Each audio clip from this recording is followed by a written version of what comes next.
Hello, everyone, and Merry Christmas. I'm Dara Breen, and you're watching our traditional end-of-year special. As you know, we love to take a look back at some of our favourite moments, outtakes and unseen clips from the year gone by. In fact, let's be honest, we like to do this several times a year. It's relatively easy to knock one of these things up, and that means we get Christmas off. So sit back, enjoy it, and have a wonderful Christmas. I'm probably on a yacht.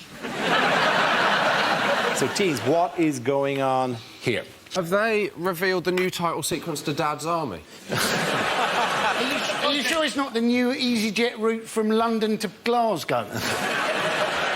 Is this the carbon footprint of a fair trade grape? Is it in fact the school run for Angelina and Brad?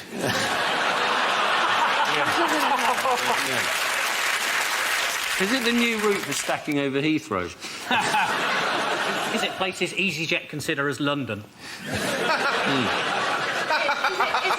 Yeah, you know the correct answer. Is this an American estimating where Europe is? Somewhere. It's the route that Edward Snowden is attempting to take to avoid US justice. That's absolutely right. Thank you very much, Josh. Yeah. This is the escape route that whistleblower Edward Snowden planned to take after he left the United States. Snowden first flew from his home in Hawaii to Hong Kong, where he leaked secrets before escaping to Moscow. He was then due to fly into Ecuador via Havana, but at the time of this recording, he's still in the transit area of Moscow airport. Mentally, you should all be transported to a man sitting on one of those blue chairs. Bing bong, Havana, bing bong. He's sitting there, just, you know. Just him and a lot of people in trench coats and trilbies with newspapers with eye holes cut out. Bing bong. Bing bong. Okay. They don't know. They're kind of struggling to catch him as he comes off the plane. I've got a plan. Have they tried standing there with a board with Edward Snowden written on it, just standing there? He said he was relieved to land in Moscow, but then he was flying Aeroflot. So I should imagine everybody was relieved to land in Moscow. Ah, poor Aeroflot. God, I flew Aeroflot once from... When I was a student, I flew Aeroflot from Beijing to Moscow. And I sat next to a bloke who had a mole, and he had a hair growing out of his mole, which was brushing against my face. There were loads of journalists. The flight that he was supposed to take, and you know what seat he was in? 17A. Yes, it was 17. 205. That's Aeroflot seat 17A, that he's supposed to be there. Did he sit next to a man with a massive mole and a hair growing out? He is the massive mole. Oh, okay.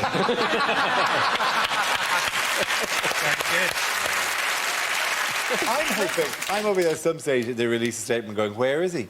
He's where he's always been. He's in our hearts. More like because he crosses the world all the time. Nobody's ever seen him. He's there, like whatever. And anything you write, any letter you write, he gets to read. He's Santa Claus. Should we all be leaving mince pies out for him? Is that how it happens? The CIA will trap him in the end with just a little glass of sherry, a carrot and 2 minutes. Mommy, look, Edward Snowden's been here tonight. The carrot is half eaten. Yeah. My emails have been read. What caused chaos and destruction in a flat in Henley-on-Thames this week? Boris Johnson. This is an exploding jar of chutney. Yes. Some lady's fridge door got blown off. So obviously the Women's Institute, they're now worried that they're going to get labelled as a terrorist organisation. I want to see... Are they going to have to start to bring bomb disposal squads? It's going to be the sequel to The Hurt Locker. It's just going to be a robot approaching a fridge with a ploughman's lunch that's not quite complete. I know. Her husband said, well, it's nice to see something in this house got blown off this week. Oh, come on! Really? You normally bring the political stuff. What's going on? You backed up? Tubes need 2 kids under 3.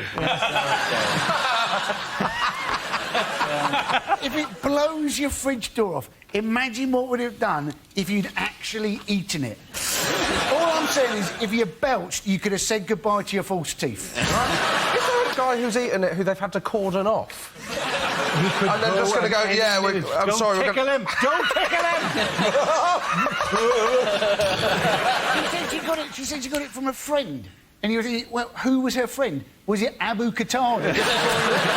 Are we not going to be able to take chutney on planes now? Yeah. Not that I always have to travel with a jar of chutney, but, you know... I brought my own, thank you very much. You're very kind. It was a homemade chutney. It's a dreadful present. I hate that.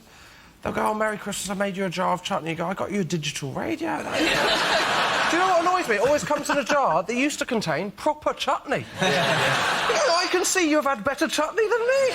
I'd rather go, Merry Christmas, I've got you the Lord of the Rings box set. Well, I say that, I've removed the DVDs and kept them to myself, and then made a home video of what I imagine the film would be like.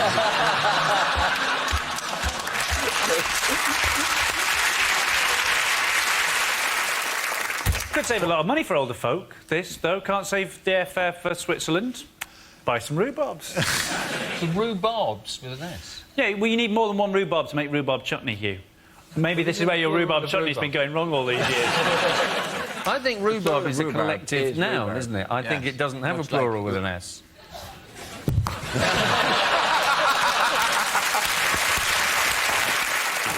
What has gone up in one Kent town a tiny bit earlier than expected? Well, this is a Christmas thing, isn't it? The It's a Christmas thing, yes. Yeah. Yeah, Christmas. Yeah. What is it that's gone up? Christmas lights. First conversation ever. Yeah. Yes. Christmas lights have gone up in a town. Do you know what the town's called? Tenterden. Tenterden in Kent, yes. That's why you said it, what Kentish town? That was Yes. the clue there. I knew it was in Kent because you said it's a Kentish town. Yes. Well, it's Christmas all year in Kent because nobody works and everyone's wasted. Okay, we're discussing this in September when we record this. So basically, we're mocking the people of Tenterden for putting their Christmas lights up in September, while we record an item about it for the December show in September as well. So frankly, it's a little bit ironic, at least, and slightly hypocritical of us to be giving out to them. I had an absolute nightmare last Christmas. I'm not looking forward to it this year. Basically, first Christmas at my in-laws, and I ate what I thought was a bowl of vegetable crisps, potpourri. Yeah. Too polite to say no. Had a mouthful of it. Absolutely disgusted. But you smell lovely. Did they actually offer you? No, but they were in the middle of the buffet. I smells nice. I forgot to move it, and I had the awful shits, but it smelled amazing. What does it actually taste like? It just tastes like a garden. I know this is a bit unpleasant. What did your poo smell of? Well, it was a bit... Well, mainly shit. Mainly normal You're never poo. going to get away from that, are you? Yeah, I mean, it doesn't matter what you have. I mean, it was mainly poo, but there was a... It felt like, you know, an air freshener that's on its way out. And there weren't one in the toilet, but it felt like I'd made one. It seemed like it fought the good fight, then, the potpourri, did. I mean, didn't it? Yeah, it helped me out in the long run, but at the start, it was a bit heavy going. Merry Christmas, everyone. In other news, why might this be affecting children? The story is that there's concern that Lego minifigures are becoming angrier. They're looking angrier, right? Of course they're angry. Of course Lego figures are angry. They're all alcoholics. It's all this for them. No, the report was that over the years, Lego toys have become more realistic and included more unhappy faces. It's been studied by the Department of Too Much Time on Their Hands in the University of Why Don't Other Scientists Take Me Seriously? That apparently Lego figures have become more, you know, they've expressed more, and a lot of it is due to the fact that, like, now Lego have a lot of kind of links in characters, like the Hulk. It doesn't work if you have a Hulk Lego figure going, "Hi, I'm the Hulk," with a benign face. Don't make me placid. You wouldn't like me when I'm placid. There could be many more Lego faces that would be more appropriate, because you could have lots of happy ones, you could have miserable ones, you could have some Lego men that look quite paranoid, as if perhaps they wondered as if they were being controlled by giants. I mean, yesterday I was a fireman, and today I seem to be on a boat. Really, honestly, you know, there's no job consistency here, like whatever. You train for one thing, you'll end up doing anything in Legoland. It's the modern life, isn't it? You don't have a trade for life anymore. Yes. We're all Lego men now, Dara. We're all Lego men now. No. Listen, we are all Lego men. This is what we would look like.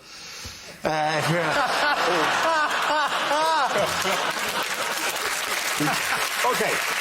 Three of us look ridiculous, and Andy looks like Lego Colombian drug dealer. Well, Hugh looks like George Michael. Exactly. That image is exactly what I think of when I'm trying to delay orgasm. I wish I could agree. Our next round is called Newsreel. We play in a recent piece of footage featuring people in the news and ask Hugh to suggest what might be being said. This week's clip features the Prince of Wales. Good morning. Have you escaped from the top of a Christmas tree? Anyway, we're just picking up a few of the last Christmas items. So, tell me, what is this stuff? Well, it's bread, isn't it? Is it? Yes, I get mine pre-sliced by the valet. I've never seen it. It's natural. So what do you do to that? Well, you chop it, don't you? There. Yes, I think I'll stick to Dairy Lunchables. Yes, anyway, lovely up there. Come on, Camilla, they've got a 2-for-1 on Endrex Super Soft. So, oh, God. Oh, God, Camilla's been distracted by the pork again, not the first time. So, tell me, is it cheese? Is it cheese? No, it's not. No. Oh, lovely. What is it? Is that a margarita? I love a margarita. She was Queen of the Netherlands, you know. Yeah. Oh, I get it done. I'm drinking a lot at the moment to take my mind off the fact that I'm not king. So, yes, what is that? What exactly is that? Oh, that's salad dressing. Salad dressing? Don't be ridiculous. It's a margarita. Not a salad dressing. No, I told you. Look, I've got the worm at the bottom there. Yeah. Anyway, that's lovely. That puts hairs on your chest. Yes, I love that. I might. I tell you what. I'll take a crate. That's what I'll do. Yeah. Hello, Your Royal Highness. Would you be interested in trying some of this beautiful Turkish delight for you? Oh, yes, that'll be lovely. Thank you. Oh, that takes me back, yes. Istanbul, 1978. Samir, his name was. Lovely, deep brown eyes, muscular arm. Held me tight. A wonderful, wonderful singing voice. Could you put a few more sugars in there? It's been bland. 11, 12 is lovely. And do you ever stir? I've left mine at home. Gerald, his name is. What might put you off eating chocolate? Seeing me naked. It was this chocolate bar that had this sad face. A chocolate bar with a sad face? Why would that... that can't possibly be the case. Let's have a look at the chocolate bar, apparently with a sad face.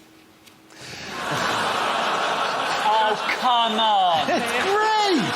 Somebody over the chocolate bar was already so conflicted they're eating it upside down, and then this little face stares at them like a reincarnated fat person who ironically has become a chocolate bar. You realise we eat things with actual faces all the time. You know what disturbs me about this? If they've got a face, then that's the top half, and it means for years I've been eating chocolate bottoms. Or whatever it is, he looks like he needs a boost. Oh, yeah. You're stopping that right now. I will shut the whole thing down if we get any more of these. If you want to see a sad chocolatey face, you should go around Eric Pickle's house when the Nutellas run out. Further down, he's got a curly whirly. Tell you what, once I had a chocolate bar at Christmas. Merry Christmas, everybody! Merry Christmas from Mob the Weed.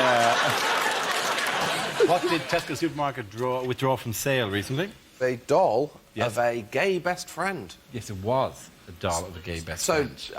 there it is. It's not particularly realistic. It's a third-party seller. So this is the problem with their website open to third-party sellers, but it was removed. The description of the product and said, if Sex and the City and Will and Grace have taught us anything, it's that gay best friends are in this season. It said that, didn't it? It said it loves shopping, loves dancing, and it'll tell you how big your bum is. This, incidentally. Dara's got a best friend, everybody! Finally. Why can't I find a fella? I know. You're the same. Oh. We just sit in and watch the DVDs together. Not offensive, is it, really, in any sense? I mean, I think the gay community, right, they'll be less offended that it's a gay best friend, right? They'll be more offended that any gay person might dress that badly, wouldn't it? Look at that. Are those boots in right now? I think you ought to look at the hair on the back of his head. Yeah. That is the weirdest thing. It's his hairy ears I'm particularly impressed by. Yeah. I have never known a gay... I mean, these are people who, like, wax, back, sack, crack, the whole thing, right? Not ears. The ears. Yeah. The ears? I didn't know there was a thing in the gay community. While we're drawing attention to things that are not realistic about it, I think it's too small. That's... And please, don't use my head as a sense of scale. That can be confusing. At the moment, the gay best friend thinks that Ray Winston's going to give him some odds. Let him play, respectable gay man. Odds have changed all the time. So did you manage to buy one before it was removed from sale? Is that how you... Yes, I bought one, then complained, so that no one else can have it. He's my best friend and not yours. What's that? I know. Such a bitch. Exciting topical news moment here. Why might men not need scissors or sellotape this Christmas? Because they're married. Because their wives do the wrapping. I was going to say that it's because you can get circumcision on the NHS and people... It's to do with man wrap. It's to help men, supposedly, who can't afford to find wrapping paper, easier to wrap stuff. But it's essentially tin foil. This is man wrap, and it's supposed to save you... Hang on, I bet you this would actually work, right? We'll pick a standard, like rectangular shape of this, and the idea is that you just wrap it around, and it is just tin foil. And then it wraps all the way around, and the then... good thing is you can also cook the present. And then you go, Happy Christmas. We've got a lot of effort to make it look like a sandwich. And I'm just imagining as well that in your house you actually do give people Lever Arch files. It is a photo album for your treasured family memories. If you buy somebody something as unimaginative as a photo album or a diary for the coming year or something like that, the only effort you can make is to wrap it nicely. This now removes even that. They've given me a series of things, like somebody went out and said, oh, this will illustrate the problems of man wrap. I don't want to say it, but clearly, what do you get your wife for Christmas? Some cock. Which is essentially what this is. But also, surely, if men are useless enough to have struggled with wrapping paper, they're useless enough not to have actually remembered to buy a present. So they're going to have the wrapping paper, then they're going to go, oh, I haven't got a present. They'll then get the wrapping paper, wrap that in newspaper, and give that as the bloody present. Did you see presents, isn't it? That's not bad. It is bad. When they open it. Oh, yeah, no. Now it's good. Oh, my God, that's really sweet. Oh, what a lovely thing. Hang on, why don't I just tear off this... Like, oh, right. Wow, darling, thank you very much. Some cock. The guy that came up with it said... got me, like, why did you give me this random collection of stuff? So who gives you kettle? Okay, now hang on a second. If you got somebody a kettle for Christmas, it would still at least be in a box. Right? If you give somebody a kettle that's not in a box... Oh, Ma, I'm out of man wrap! I think it is quite sexist, though, to call that man wrap. You know, we don't call parking sensors woman helpers, do we? I mean, I'm saying we don't. Hang on. In other news, what's going on here? He should have gone to Specsavers, that one, shouldn't he? Is that what happens if you Google Canadian pornography? No, it is a statue. It's a statue. It's in somebody's garden. It's a beautiful artwork. It's made in bronze and washable latex. I believe in the moose community they refer to this as brass rubbing. Is the caption "Horse regrets novelty hat"?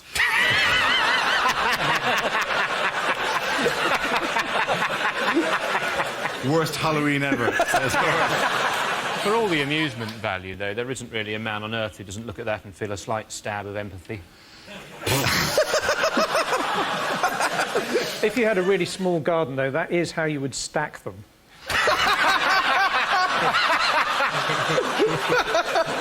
like chairs in a parish hall.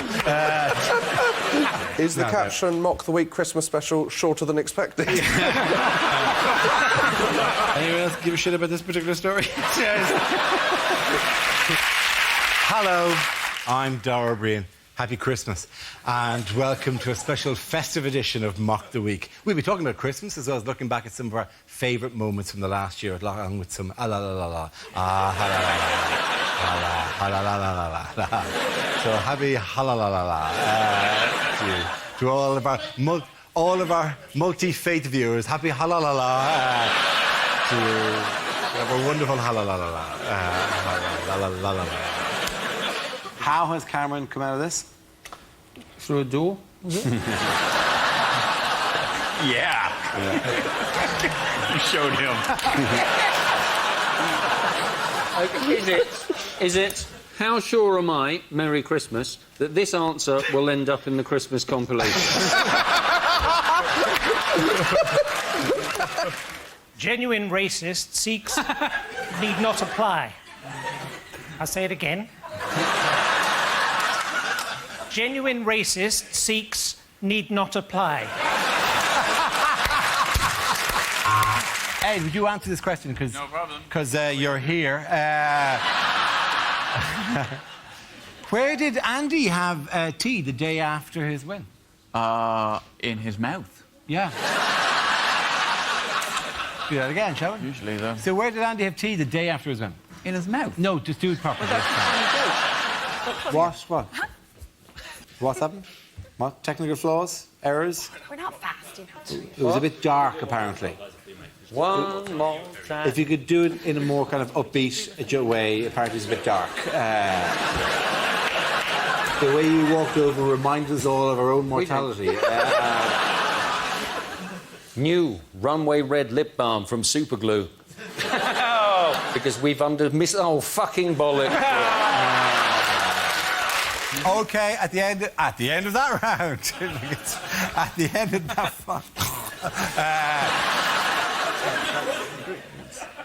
once you've stopped doing your old person bit, get on with it.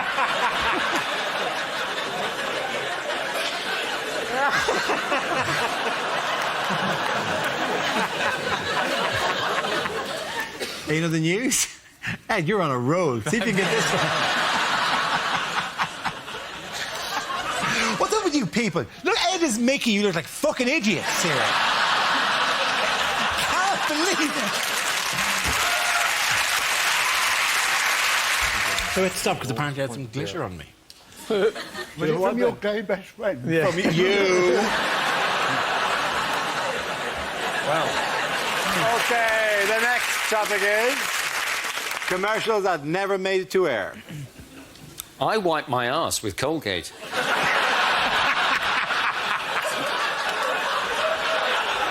And now, I've got a ring of confidence.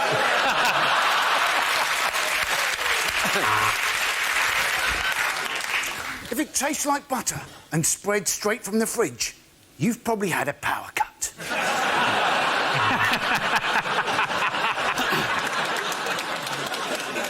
Condoms. Because if she'd sleep with you, she'd sleep with anyone.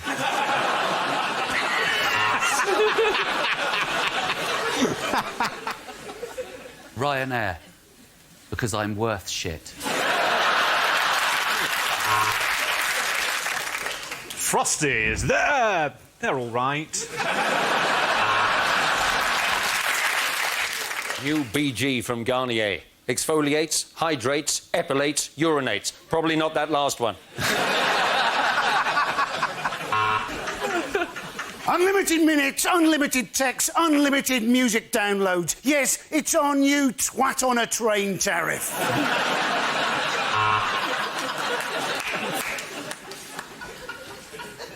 Have a break. Have a wank.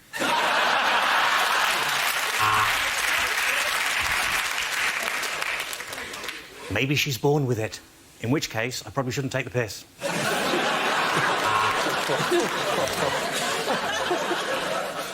Bekele has to walk for 5 miles every day for fresh water. That's why she ought to be thinking about the new Mazda.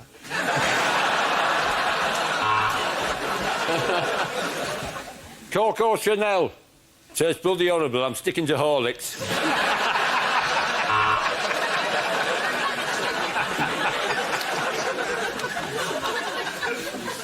Lidl, because life didn't work out as you planned.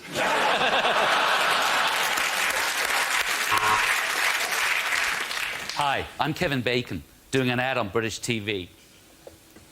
What happened? The DFS furniture sale is not currently on.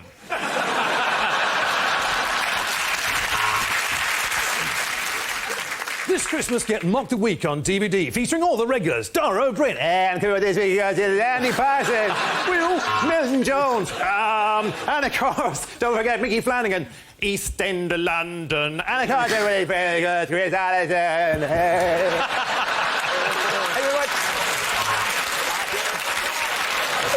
OK. The next topic is unlikely things to hear at Christmas time. Don't judge me. Yes, it's just what I wanted. A Sean Walsh DVD.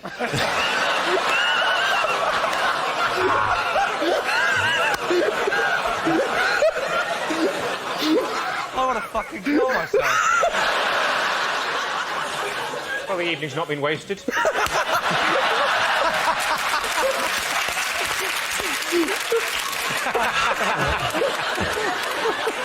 All right, let's keep it festive. Keep it festive, all right? I know you don't like the fairy, but he's our son's boyfriend and he makes him very happy.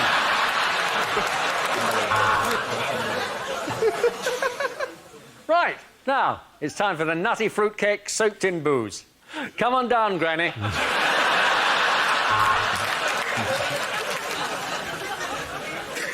George Michael, you are accused of trafficking in human organs. Last Christmas, someone gave you their heart.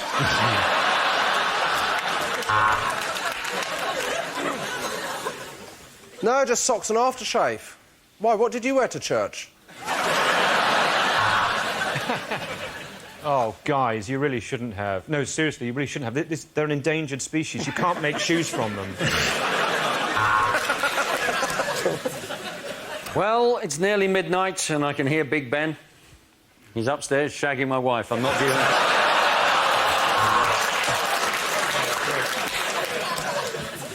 I went to Africa last year. They do know it's Christmas.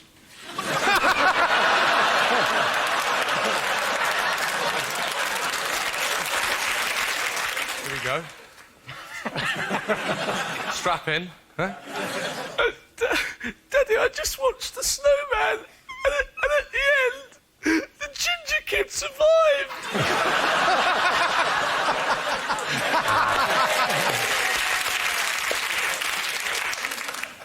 Last year, for Christmas, to help my grandfather give up smoking, I bought him a petrol-infused cigarette. His face lit up.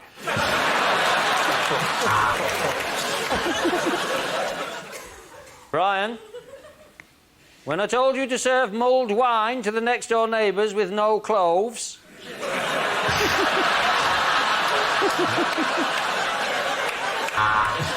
Put your pants on, son. Santa, that wasn't the sack I wanted emptying. He's out of control. He's out of control. Out of control. Unbelievable. You. Welcome to the Mock the Week Christmas special, which, after Dara O'Brien's recent arrest for turkey worrying, was obviously recorded in October.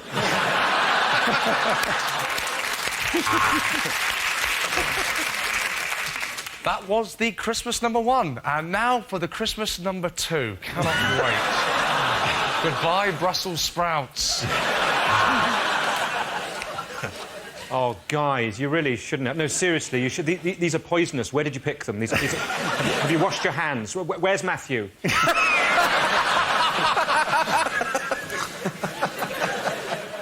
I know we said we'd take it in turns with our parents, but I just don't fancy your mum.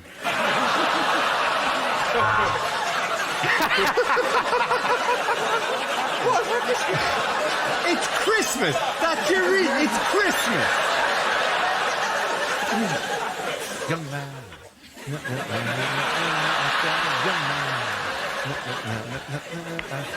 man.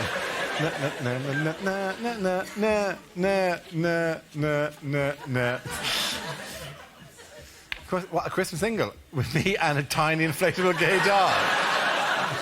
Yeah, that would be the weirdest Christmas. Hey, this Christmas, why don't I bring in the new...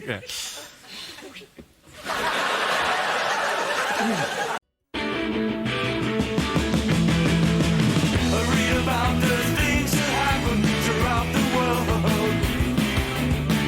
Don't believe in everything you see or hear. Read all about it. Read all about it. Listen to the world. Listen to the world. Read all about it. Read all about it.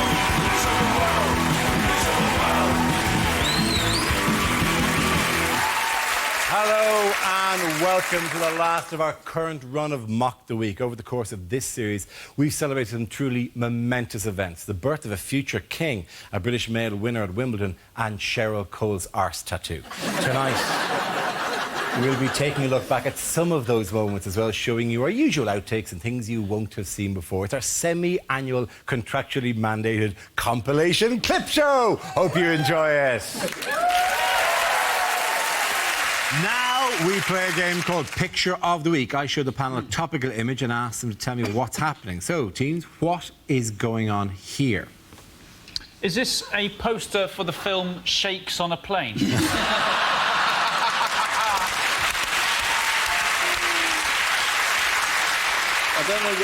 don't know what it is, but whatever he's done, he's thought, I'm going to sit here, the other two windows haven't got curtains.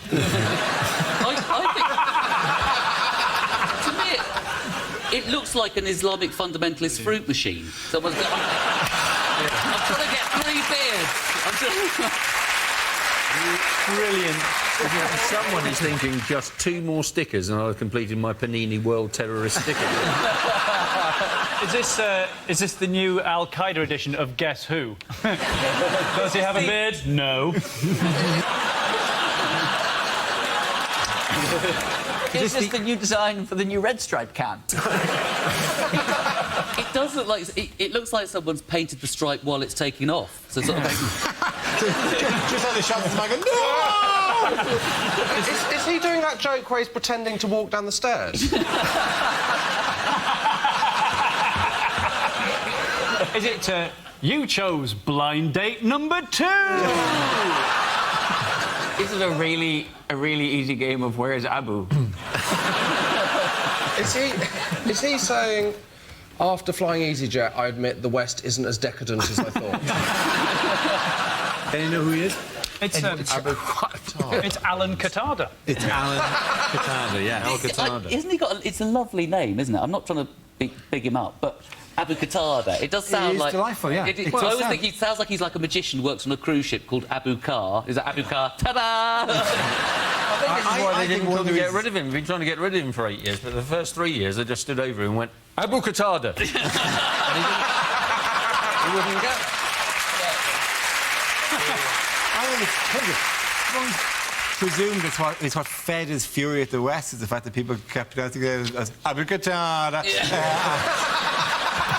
And again going, no, I do not want any coconuts or a banana. Stop saying have a banana. Why is it news? Why is it news? Because they when they first started trying to deport him, Fred Perry had just won Wimbledon.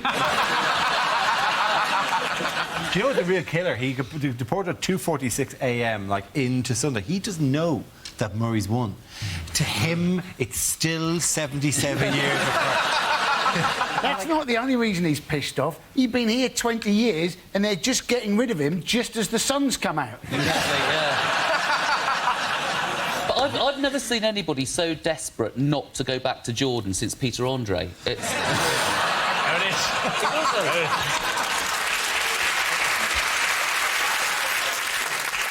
I wanted it to be like a rom-com and Theresa May was going to change her mind at the last minute and run to the airport. She'd be bashing on the window, going, no! And then she'd turn around and there he is. Yeah. Oh, I was never leaving. What world leader this week was made to look a little bit foolish? Oh, this was François Hollande. Yes. Leader of France. And there was a picture taken of him which was then banned, I think, by... It was banned. Yeah. This is the...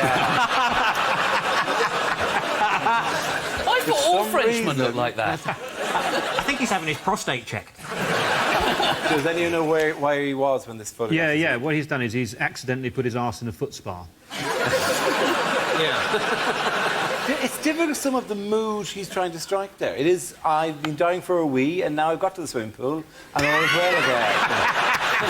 Yeah. Is he in a school? He's in a school. Why was he in a school? It was the return to school. It was indeed. Aujourd'hui, c'est la rentrée. Yes. He's in trouble, though, isn't he? Because there's 75% tax now. And lots of people are moving out of France, and David Cameron's invited them to come to Britain and pay tax in this country at 45%. So that'd be an interesting one for the Daily Mail, wouldn't it? Oi, those foreigners coming over here, paying our taxes. It's amazing just how universal... I mean, this is a completely different country. He's obviously sitting in a French lesson at the start of school, and yet that is the universal dopey face that he is. You could take a Papua New Guinea huntsman and show him this, and he'd go, oh, yeah, somebody brought their fishing spear to a boar hunt. We got a couple of goes like that in the village. I know. Oh, don't get me started. Doesn't he look like one of the men in black when one of the aliens has disappeared up his arse? I'll tell you what he looks like. He reminds me of the producer of Mock the Week when you suggest to him that you might want to do a joke about Rolf Harris. That is the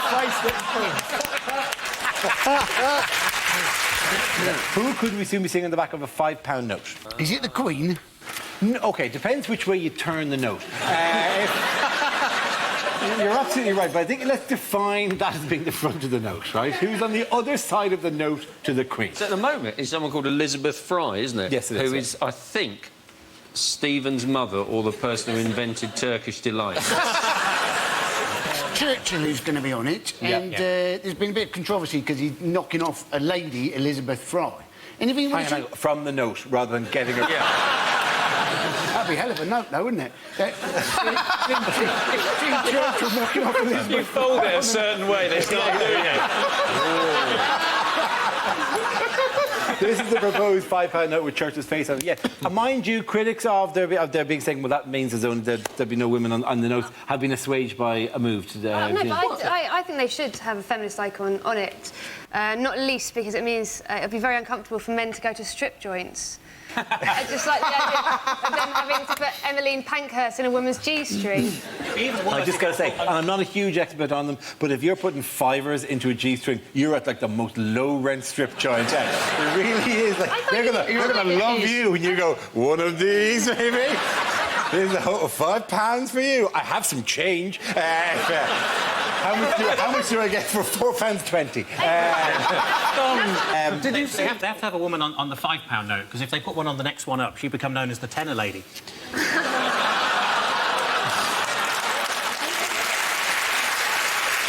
If you were governor of the Bank of England and it was your choice who goes on the notes, wouldn't you have a bit more fun than that when you go fiver? That's me and Menorca. There. Tenner, that's me meeting Kofi Annan. 20, naked lady. How did that get in there? 50, me and Jeff Boycott. That may list off some of the other prototypes that are included for the one, because this is an ongoing debate because they change them all the time. Yeah. For the fiver, the initial plan was to have this. And then the value rises steadily. For the tenner, obviously, we have this. Particularly jaunty face. 20 quid. That actually works. That actually shockingly does. That really means something. That would stop you spending that. That's There's no way you go, put that no. No, I have to keep that because you won't. Put that back in your pocket. Obviously, there are issues of nationhood and nationality. So this is the €50 note, which was the original. But actually, you look a bit like Gorbachev with that fine on it.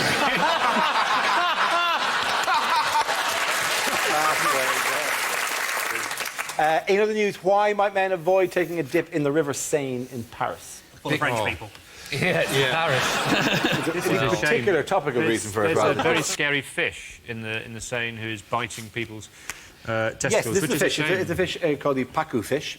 Apparently you swim along, and apparently it just has a little nibble of your ghoulies, apparently. I do think they're not confirmed reports. It is probably to be filed alongside that fish that swims up your wee in the Amazon. But that's you know, true, though, isn't it? That's not the Candiru true. fish. They It is can't true. swim up your wee. You do, they swim up the wee. It And the do- thing it is, doesn't. No, it's that's the just- Amazon, it's in the Amazon, it's in Peru. It does. And it can swim up. You go can. for a wee in it, and it swims back up. And people go, oh, well, isn't it terrible? I went for a wee, and it swam into my urethra. But you think it from the fish's point of view, it was swimming in the greatest river in the world and ended up in your cock. I went to Peru big as and this, though. you urinate through a tea strainer. Just in case. Just in case. That's a lie, by the way. But this is meant to nibble your testicles, right? This is a worry. But this whole story presupposes that if you swim in a northern European river at the end of September, beginning of October, you are going to have any visible testicles. It is very true. It's definitely going to starve in the winter because its food supply is going to shrivel up. Yes. I think this is a tragedy. This is a complete tragedy for those of us who are not capable of enjoying a holiday without lowering one's testicles into the local waterway. The cooling liffey. Yes. Well, that is why you're not allowed to go to the Trevi Fountain anymore. Well, my favourite fact was that it was technically vegetarian. That's right, it only eats nuts. Yes, if you want an image, by the way, of a French man having his testicle nibbled, the world supplied us with this. Do you know why is it in the river, brother? How did it get It's into a the river? fish. It's a fish.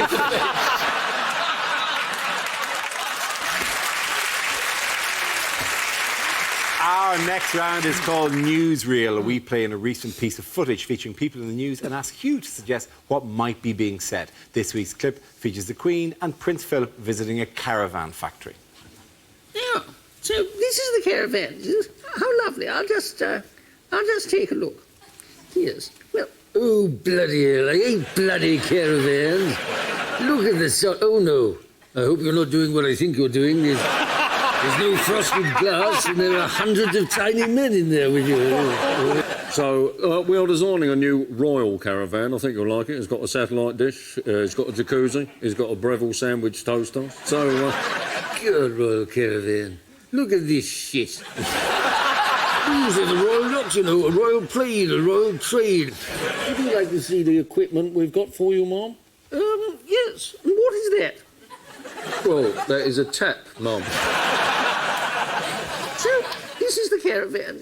How lovely. This looks very capacious. Thank you very much indeed. Is there a lavatory in this factory? I have to go. Hang on. I'm just going to stand still for a minute. It's sloshing around a bit. Hurry up, Philip. You've been in there ages.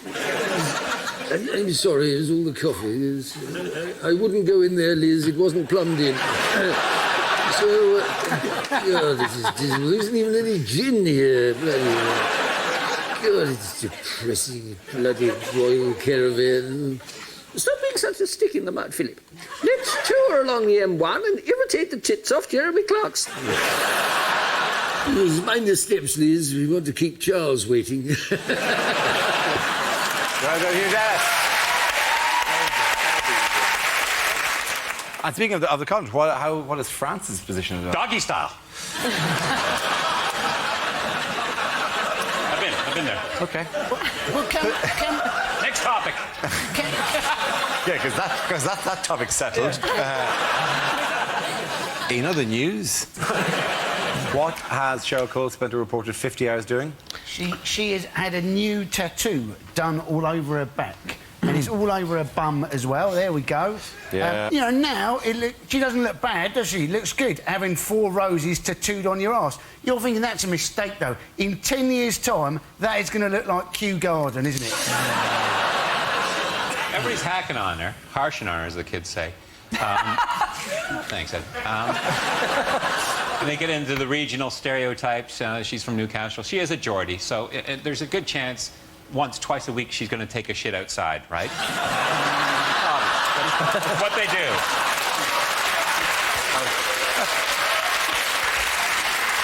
So Squat in a rose garden. Twist one off. Bob's your uncle.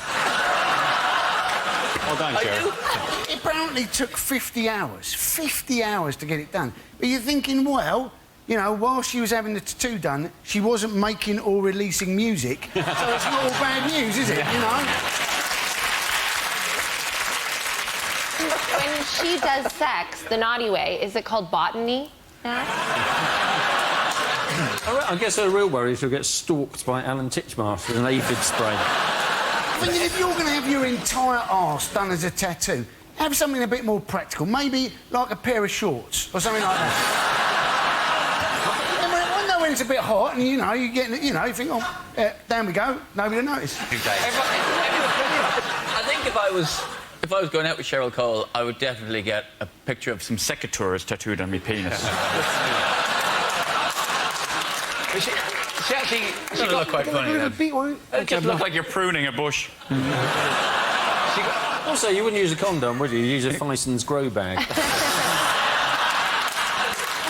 Okay, at the end of that round, the point go to Rob. I'm so bringing that to an end. Thank you for that. You just get like a watering can tattooed. They're all here.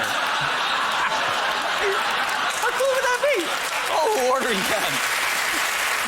OK, speaking of people who had a less glorious Wimbledon, why did a BBC commentator have to apologise this week? This was outrageous. John Inverdale, when Marion Bartoli was going to pick up... She was going to see her father, and Inverdale said, well, I wonder when she was little if her dad said to her, well, you're never going to be a looker. From John Inverdale. There's no women going, my dream man, the body of John Inverdale, the head of John Inverdale, and the attitude to women of John Inverdale. Can I just say, I don't want to... You know, I'm a heterosexual man, though very camp, but he's got lovely eyes. He's got... Really? He's got the ice-cold eyes of a killer, and he looks like a shaved husky.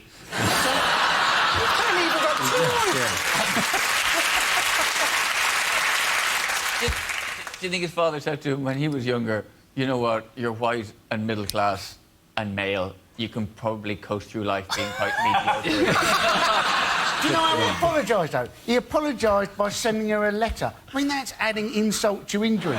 The worst thing is when he did it, the moment at which he did it, there's Marion there, the moment at which he did it was a bit where she's climbing the steps, doing that, like, spontaneous thing where they go up to hug her dad, like a moment that you, like, broadcast, you just go, what a lovely scene this is. There's any kind of... There was no pressure. He was at that point. He gave her the letter? No! She just about a hug, and he popped up between the two and said, sorry, just a letter. Sorry about that, just a quick note, don't mind me, and disappeared back down again. I do think it's ridiculous, though, to make fun of someone because of the way they look, when you can make fun of them because they're French. France haven't won the Tour de France in 30 years now. And you think they know their way round. You know it's there. In other news, who is now earning £300,000 a week? Is it you, Dara? No. The Science Club just finished, and that's where the real money is. I think it might be Gareth Bale. It might well be Gareth Bale, I yes. think I saw that story. That story did appear in one or two newspapers. Ed, have you been following the football transfer? Yeah, God, I can't get enough of it. You regard this a massive waste of time and effort and money, Ed? Can we go back to talking about Cheryl Cole's arse? OK, let's dwell on this issue. Looking at the photograph... Yes, look at the photograph of Gareth Bale. Is it sensible to buy a footballer who is that big relative to the stadium? I'm loving this, though. Loving this. You know, Ed, you must enjoy this, Ed. Have you seen this? Yeah, I've seen it there. Have you not seen this? That's his thing. He does it. Is that his thing? He's copyrighted this. He's put a trademark on this. Okay. Apparently, you know, you're not allowed to do this. Read and weep, Gareth. John Terry's got one as well, hasn't he? He does this for his long-term girlfriend, Emma, when he scores a goal. It's Cheryl Cole's ass. But then they spent 85 million on him, which is ridiculous. They should have just bought Wales and then found him there and just played him. That'd be half the price.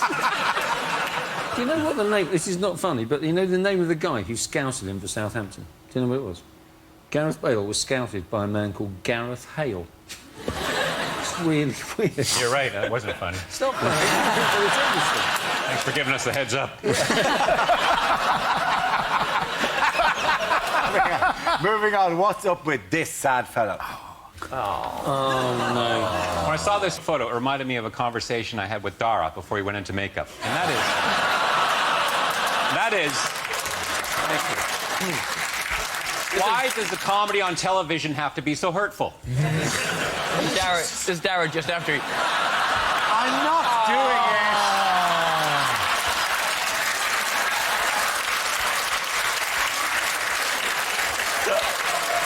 Oh, Dara, you've got a little something coming out your lip there. You got a little... Oh, sorry, that was the other one.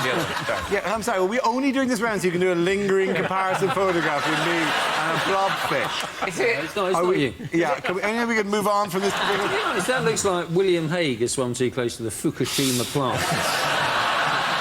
I think it's what most people on Match.com actually look like. Has a badger sneezed itself inside out? Does anyone know why it's in the news, by the way, the blobfish? Is it one of Jordan's implants that have become sentient? I wrote most of the first book myself. Can I just say at this point that I can't do an impression of David Cameron? I don't think anybody can. And in fact, I think I was only asked on this program tonight because Dara actually, there was a point earlier in the week that Dara was not feeling very well. So they said,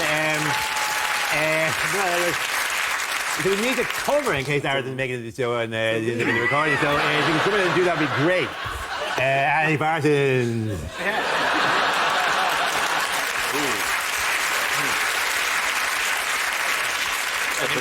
What a particularly savage Ed Byrne impersonation you're doing there. Is there the correct answer, please? I believe they're at the G20. They are, of course, at the G20. Thank you very much, Andy Parsons. Very good. Very good. This is a picture of Vladimir Putin and David Cameron at the recent G20 summit when Russian... Excuse me. Would you like... Maybe I'd like him to do it. Maybe No, I would like The gathering was at times deemed to be frosty, with leaders clashing over Syria. Oh, for fuck's sake!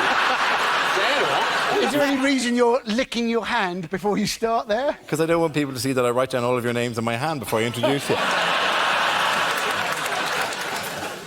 Well, with 500 metres to go and this world record is still on, the pacemaker drops out. Let's hope his heart does not stop without it. I fucked that up. I'm going back over here. So, anyone know what exactly is going on with Boris Johnson? Anyone? Anyone? Anyone want to say this? He's... No, Ed, we'll give other people a go first. OK.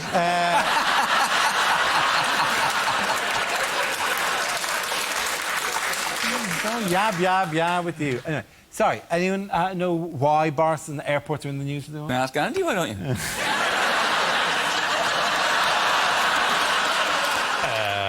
Sport. OK, your category is sport. Sorry, do you want to do that again? You're right. You hit your knee for no reason.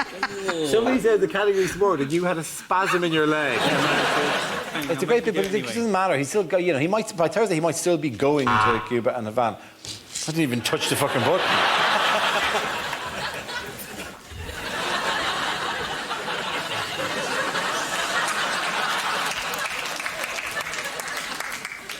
Okay, we're going to jump to... yes, I did burp. OK, the next topic is... OK, because somebody say Brian Blessed without shouting. I know it's tempting, but it probably breaks the microphone. I got this one, by the way, guys. OK.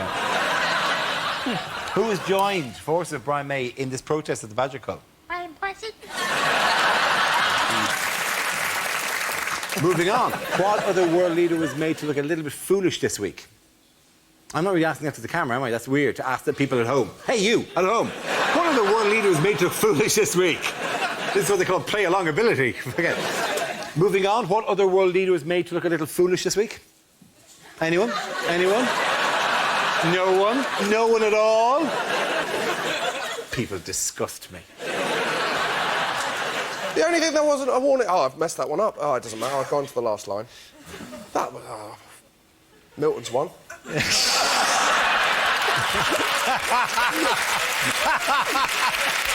Now we play a round. Got that wrong. A rind? Now we play a rind. A rind called Between the Lines, yes. Cool. Some points for you. Sorry, OK, right, so we'll do it again. Apologies.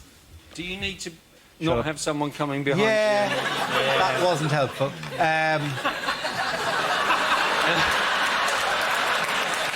OK, the next topic is unlikely things to hear on a history documentary. So it's on this very spot that Dara O'Brien once turned down television work.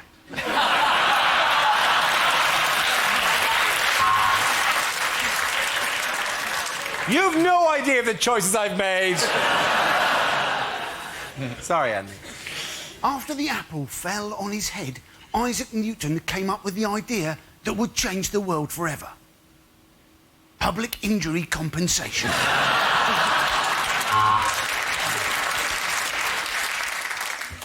8,000 men, only one cubicle. The scene was set for the Battle of Portaloo.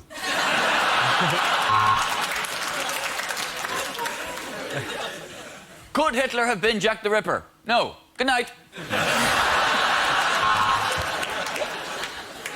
A history of cricket and match fixing. The rise and fall of an umpire. Genghis Khan waged wars. He killed millions of people, fathered thousands of children. Lad.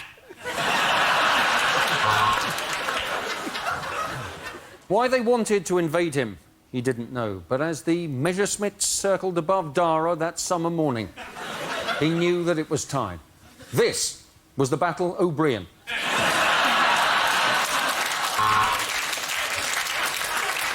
Tonight, I'm going to be looking at the Act of Union until the next-door neighbours close the curtains.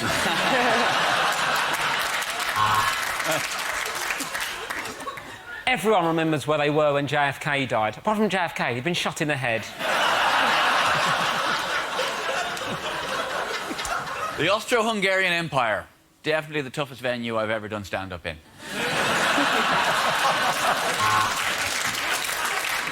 Divorced, beheaded, died. Divorced, beheaded, killed in a car crash.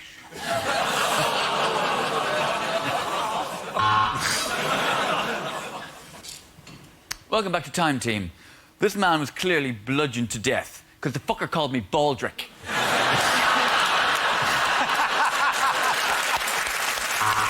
OK, next topic is unlikely things for Andy Murray to think. I know it's championship point. I could really do with a poo.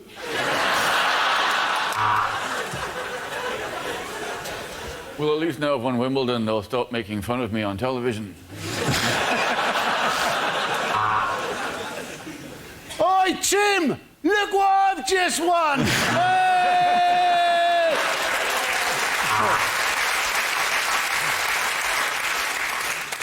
I wonder if my mum's watching today. Of course she is. She's always watching.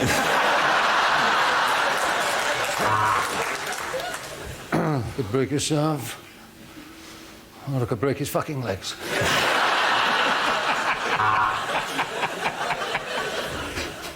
I remember when I used to train. What is that? He's in the room. So, I remember when I used to train in Scotland, I was a lot more unhealthier. I used to serve with a potato instead of a bowl so I could have lots of chips afterwards.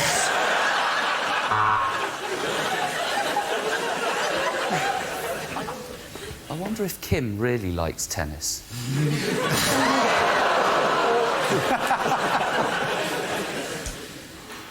Wish Kim would shut up. Oh, hey, Barney's so funny. He's so good.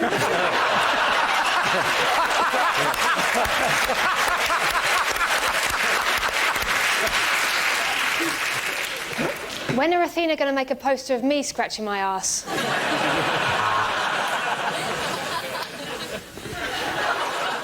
Why do I to spend my life trying to hit a fuzzy green apple with a snowshoe.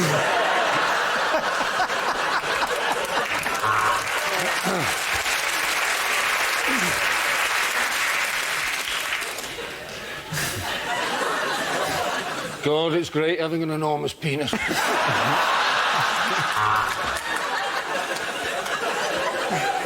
I think I just saw Ivan Lendl raise his eyebrow. That means he's just ejaculated.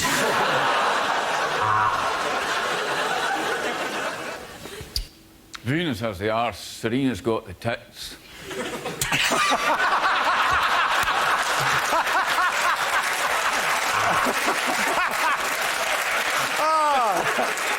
Oh, that's not going in.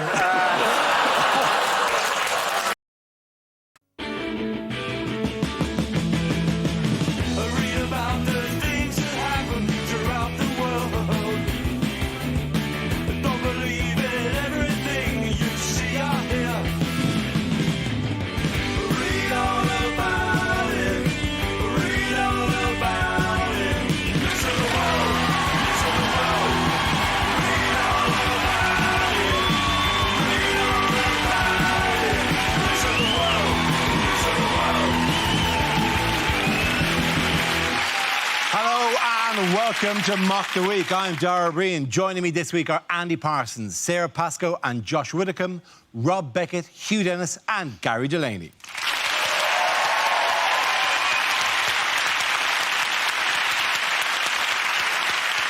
We start tonight with a game called Picture of the Week. I show the panel a topical image from the week. So teams, here's your picture, but why has this man been in the news this week? As someone just said to him, give me one good reason why Labour won't win the general election.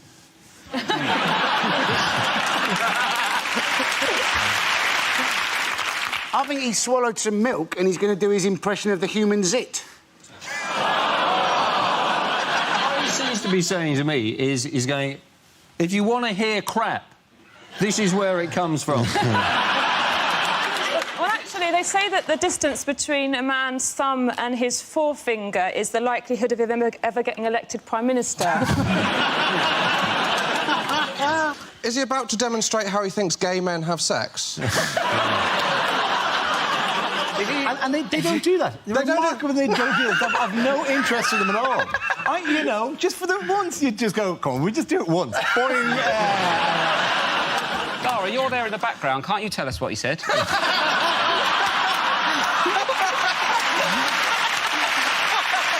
I was a bit scared. It's not me. You can't just... I'm sorry, the look-alike Dara game is quite clear, right? No, yeah. You can't just point to any large, bald man and go... You don't know he's large. He's about 3 foot by the look of it. I think what he's doing is he's going, I am the Phil Neville of politics.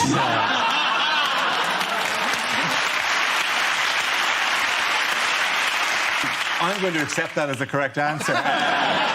Yes, it is the Labour leader, Ed Miliband, in the news this week as he's been attacked by the press and some Labour MPs for the latest in a series of perceived gaffes. What's the latest one? A photo was taken of him holding a copy of The Sun, wasn't it? That was sent to every house in Britain. Yes. It's quite a sad picture, isn't it? He looks like a teenager who's looked at page 3 and he's hiding his boner, really, doesn't he?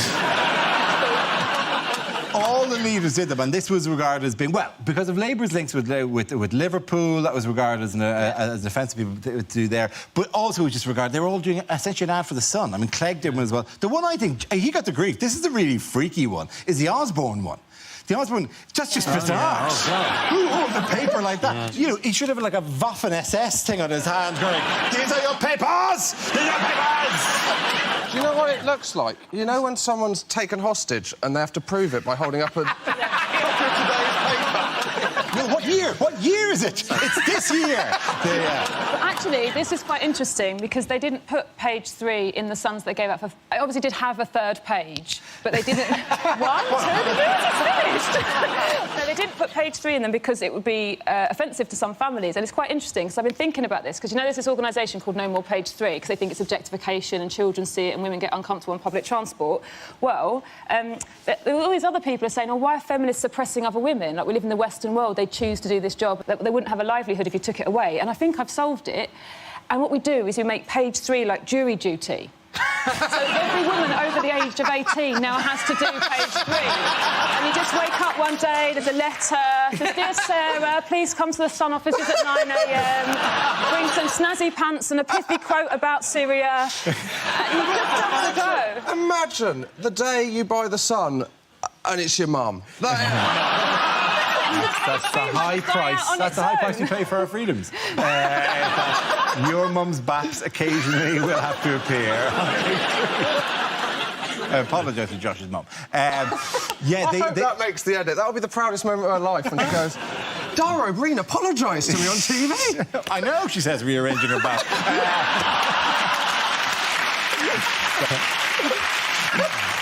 I apologise again. to all women for that motion. I'm not sure that is the case. I don't get the point of getting them holding the paper. Like, why is Ed Miliband holding the Sun? If you're PR people should get them in the Sun. Do you know what I mean? If they can't get them in the proper page, at least Dear Deirdre, like, oh, I betrayed my brother, now he won't talk to me. I'm bored. They keep banging on about his gaffes. How many houses has he got?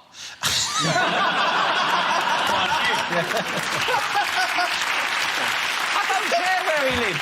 But, yeah, it is. I mean, the Independent ran with that picture, ran with the headline, an unbelievable headline. Miliband fails to look normal while eating a bacon sandwich. That was the news in the Independent that day. I like that they said his advisors stepped in, but I just imagine they stepped in and like, open wide, Ed. I think this is good PR for him because although they actually say that people who eat messily are very good lovers, and also they're covered in crumbs that you can use for snacks. What does it matter if you can't eat a bacon sandwich? My dad's well good at eating sandwiches, but he'll be shit running the country. He upset everyone, didn't he? Because he upset people by eating it badly and looking unpleasant, and he also upset the Jewish community, of which he is part, by eating a bacon sandwich. It's like, for his next PR thing, he's going to hold up... He might as well just hold up a picture of Margaret Thatcher and eat a packet of Frazzles on Ramadan.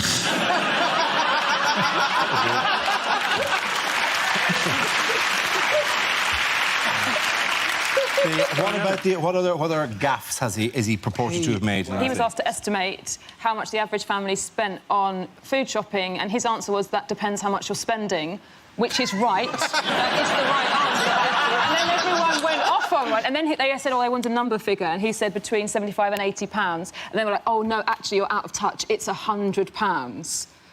Yeah, like, if he had said £150, we would be tearing a strip off him. Like, oh, what are you eating? Caviar? It's like when you're guessing someone's age. You always go under what you think the actual answer is. Always go lower. You don't go, what, say you're 50, 55? What? I'm still in the school uniform. The reason it was so cheap is in fact what he does is he buys a lot of reduced price stuff that is way past its sell-by date in case his brother comes to visit. My theory is that he probably doesn't do the shopping. He doesn't do the shopping, and even if he does go to the shop, he probably hasn't got any money because he's always brought the wrong trousers. I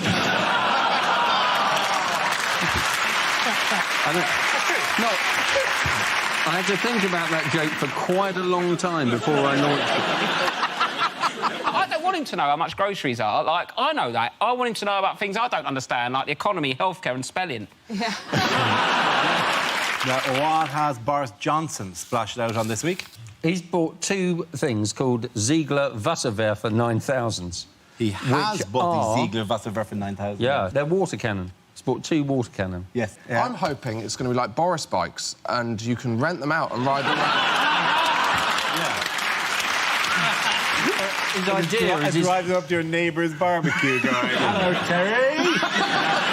No invitation for me again, I see. Oh, you could those sausages are coming along very well. Or put fairy liquid in it and have a foam party. Surely the best way to stop a riot with a water cannon would be to put some Radox in it. Everyone just relax and have a look.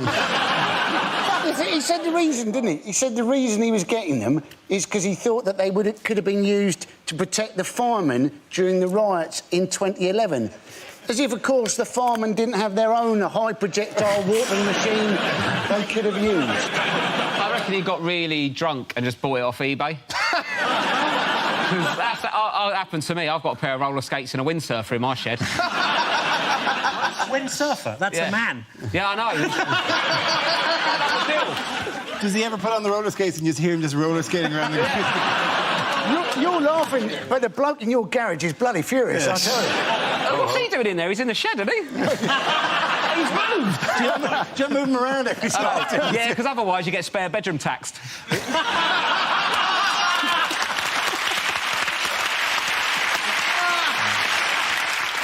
If Boris Johnson ever offers to show you his water cannon, say no. And Boris, if you're watching, I don't want your money, I just think you should see our kid.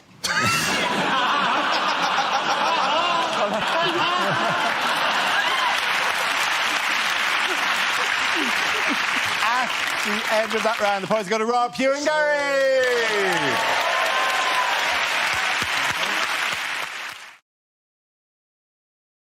This round is a stand-up challenge. I launched a wheel of news, and wherever it chooses to stop, one of our performers must step forward and talk about that subject. OK, here we go. Let's spin the wheel. The first topic is family. Who wants to come in on that? I'll do it. Rob. I went shopping with my nan the other day. She's a very straight-talker, man, very sort of south-east London. And we were doing the shops. I said, Nan, get yourself some trousers. They're on special. She went, nah, it's all right, son. Got enough to see me out. How depressing is that? Basing your fashion choices upon your lifespan. She don't care that she's quite modern. She's on the internet and stuff. She went, I saw you on YouTube last Tuesday. I was like, watch it when you want, Nan. It's not scheduled. And she... Oh, is that a weird fly? Oh, it's weird, wasn't it? Weird fly? It's my granddad having a go.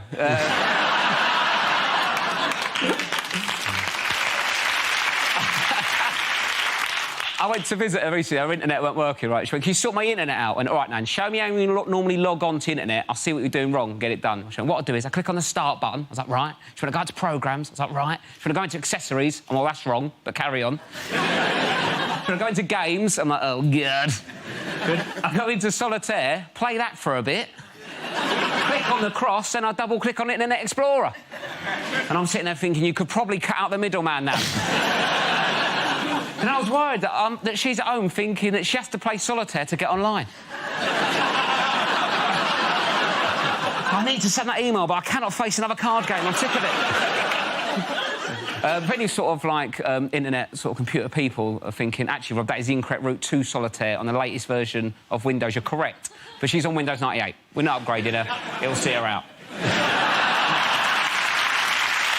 Well done, Rob. OK, let's spin the wheel. Somebody who's ageing. Who wants to talk about that? Sarah. OK, and so I'm 33 years old, which is where magazines will tell you that a woman has her sexual peak. And I used to think that was a lie, that it was something that they were saying to younger women so they wouldn't be afraid of getting older. Like, oh, yes, you will have a moustache and a slow metabolism, but you'll also be gagging for it all of the time. And now I'm this age and I do believe in it. I basically think your body starts flooding with hormones because you only have so much longer left to have a child, because that's it. I'm 33 and I've never had a baby. I have had a tapeworm. It's not the same. And, but the trouble that I'm having is... so my boyfriend's also my age and he's experiencing a lot less interest in sex. He's having a sexual slump.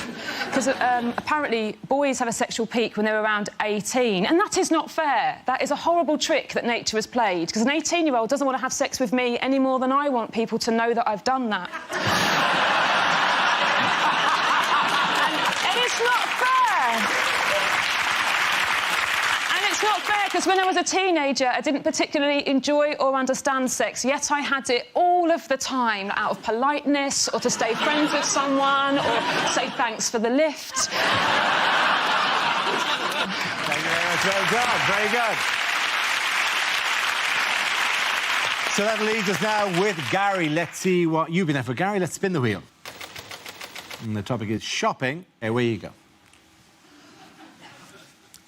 I bought a slimming magazine in W.H. Smith's. I didn't read it, I just wanted a big bar of Galaxy for £1. I bought some fancy pens at a nudist art shop. Felt tips? No, but I touched a couple of bollocks.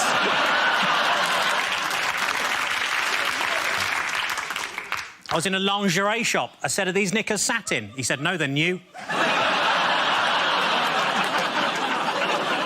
I went to buy a Christmas tree. The guy said, you're going to put it up yourself? I said, no, I was thinking the living room.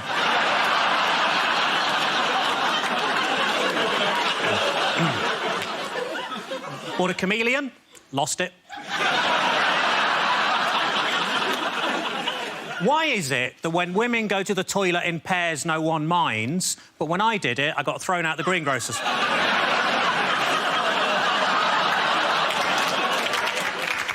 I got into a fight with my acupuncturist and stabbed him. He said he'd never felt better. According to the vet, my cat's in heat. I didn't even know she was famous. A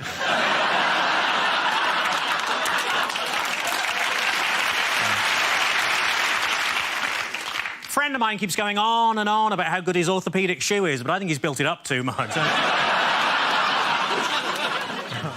I bought an advent calendar for Jehovah's Witnesses, but on every door somebody tells you to fuck off. Thank you. Oh, brilliant. But at the end of that round, the point's going to go to the ladies. Come on back. The next round is called If This Is the Answer, What is the Question? On the board are 6 categories. Sarah, which category would you like? Sport, Sport, please. OK. Very big at the moment. Sport. The answer is 3 billion. What is the question? Is the question, how many sleeps are there till England wins the World Cup?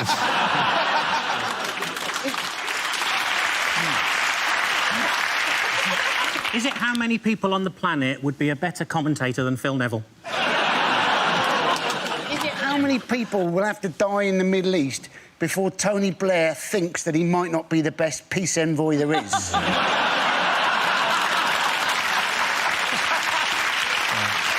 Is it what percentage battery life do I need on an iPhone to last all day?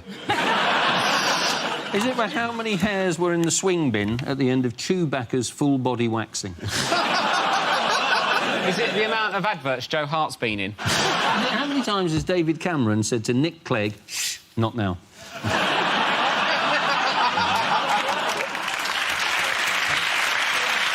OK, I'm going to move you towards a correct answer. This is how many... It's loads. It's how many people actually watch the World Cup. Yeah, you're absolutely right. Well done. Very good. Well done, Sarah.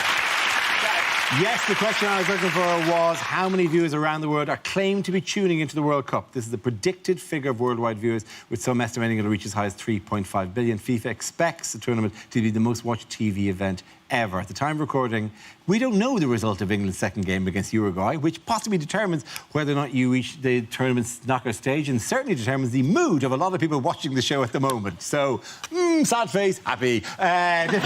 Different know where to go on this, to be honest. So, best luck, hard luck, you know, them to break. I can't stand it! Well, you can't stand winning a match as successfully as that. Yes, that's right, I love it.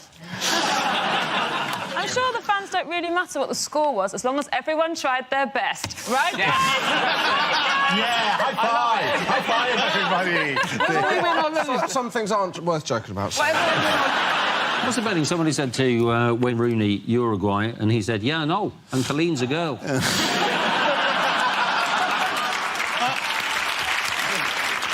Didn't they try and acclimatise? One of the ways they acclimatised was by eating really hot curries. And apparently, Sturridge likes a vindaloo, Gerrard likes a madras, and Rooney prefers a plain naan.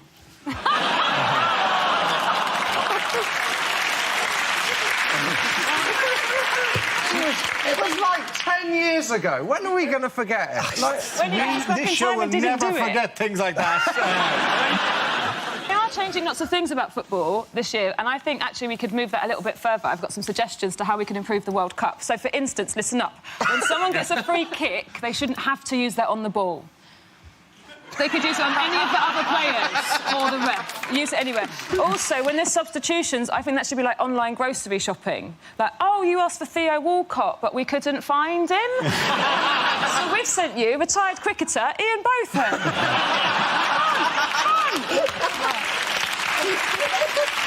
Do you know what? I'd still vote for you ahead of Sepp Blatter. What other innovations have we seen this World Cup? Spray foam. Spray foam.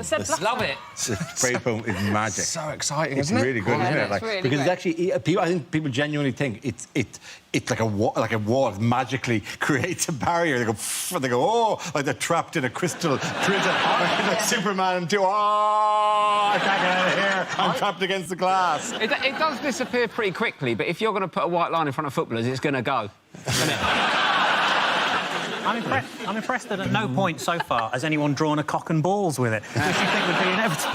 They've not warned us about it, so it just looked like he'd completely lost the plot. You know when, like, Vanessa started writing things in Big Brother? It looked like, I can't deal with the pressure, I'm just spraying on the ground.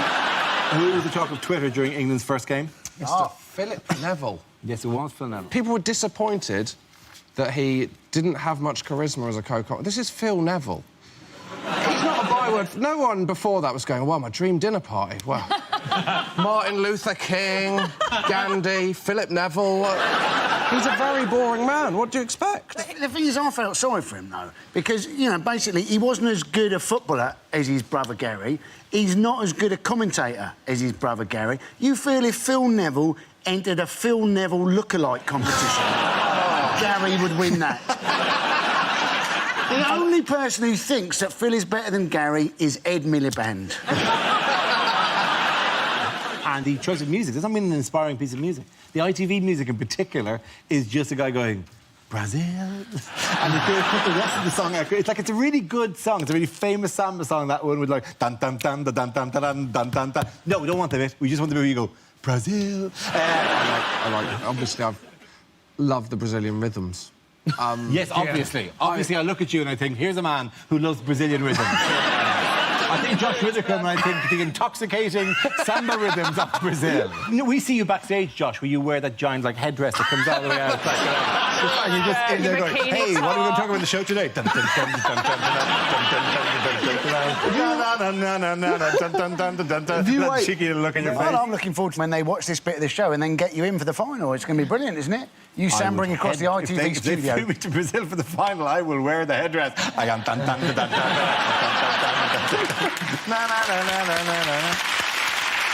Oh, you'll happily wear it. I think if we had a whip round with this studio audience, it could happen. Like it's in Brazil. I'll just go on the beach behind the ITV studios. I will not go. I will not go. It's a public beach. Carried on. Climbing up the glass window behind the BBC studio. Bam, bam, bam, bam, bam, bam. Oh, yeah, I love that. How would you do that? The England football team, they had all their passport numbers revealed, didn't they? They got them given out. Apart from Wayne Rooney, who doesn't, in fact, need a passport anymore since he's been chipped. So...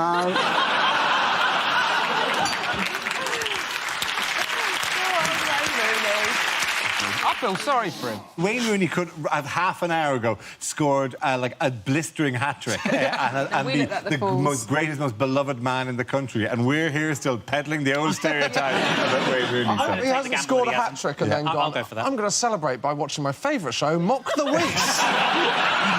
I bring them a whole satellite thing in the dressing room. Come on, guys, let's watch Mock the Week in the dressing room.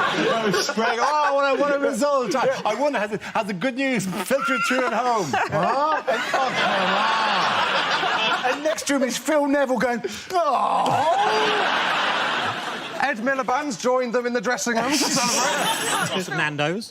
You think the boss of Nando's, Ed Miliband, Phil Neville and Wayne Rooney are on a night out in Rio tonight watching the show Yeah, going, damn right. our stock has never been higher.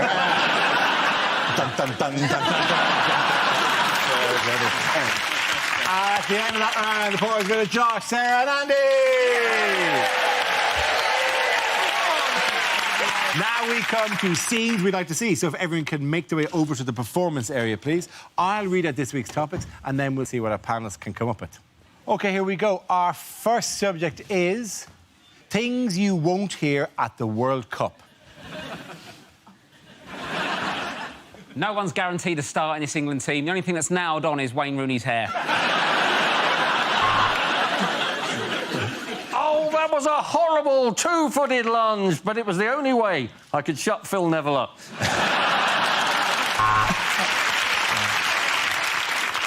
And now our cameraman is going to pick out some of the plainer girls in the crowd. Let's have a look at possession. Yes, 7 Colombians have been arrested for it. Hang on. It's not very... Sorry. So it's just this one side is doing it all the time. That's really unfair. I'm so sorry, right? You two are just... You're kind of hogging it a bit. So for the rest of the round, I'm sorry. You're just going to have to...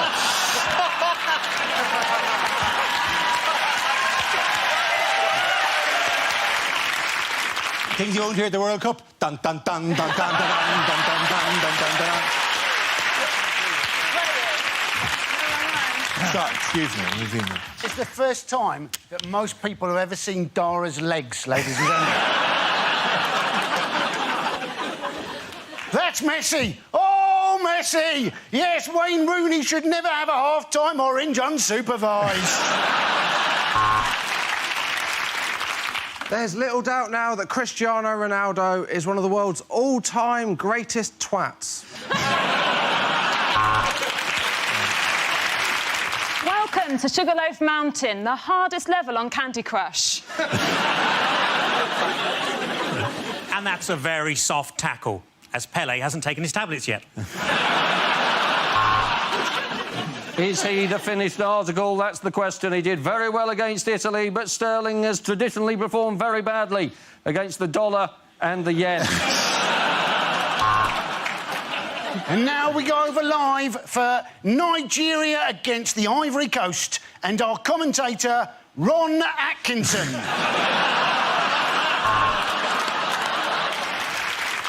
You join us here in Brazil where it's still fucking well hot. Hey, who's heard what's going on in Iraq?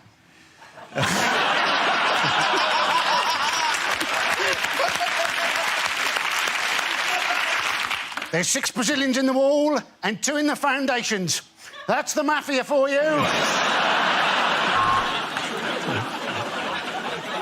4 years later, Paul the Octopus is back.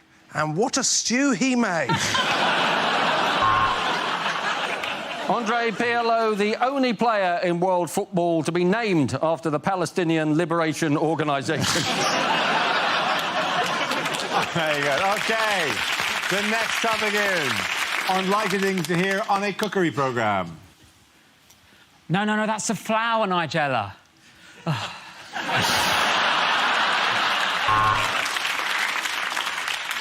You've got to be very careful when handling raw meat. But if your wife does walk in, close the laptop, pull up the trousers and feign ignorance. The thing to remember when making your own pesto is you're wasting your time.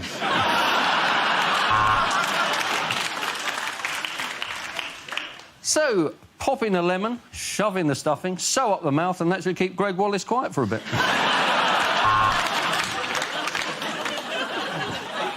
No, I'm afraid those aren't bacon bits. I've just got a bit of eczema at the moment. If you add vodka into the tomatoes, it really brings out the flavour. And if you add it to your wine, you can pass out before the kids get home. You should be able to get the ingredients for this anywhere. They are goat's horn, chervil, and the frozen tears of an elf. I'm Anthony Worrell-Thompson. Today we're going to be needing salmon, noodles and parsley. So I'm going to nip down to Tesco and shove them up my jumper. That's enough cooking. Next up, we got some twat trying to flog a book.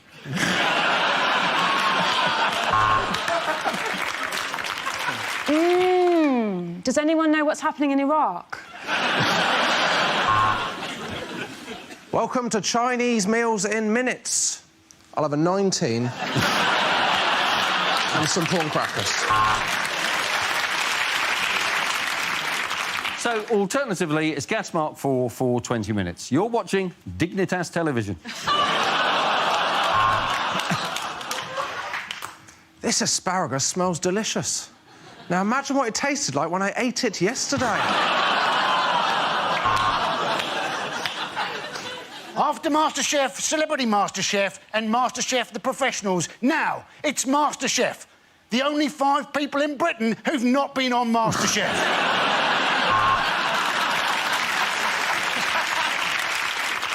We'd like to apologise for the misprint in this week's Radio Times. Paul Hollywood is, in fact, a massive cook.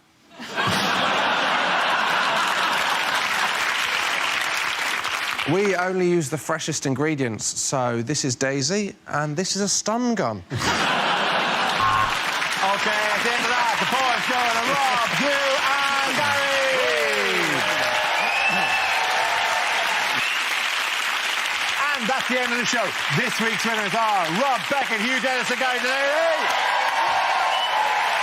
Commiserations to Andy Parsons, Sarah Pascoe and Josh Widdicombe. Thank you for watching. I'm Darwin. Good night.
Welcome to Mock the Week. I'm Dara Breen. Joining me this week are Andy Parsons, Catherine Ryan and Ramesh Ranganathan, Ed Byrne, Hugh Dennis and Milton Jones.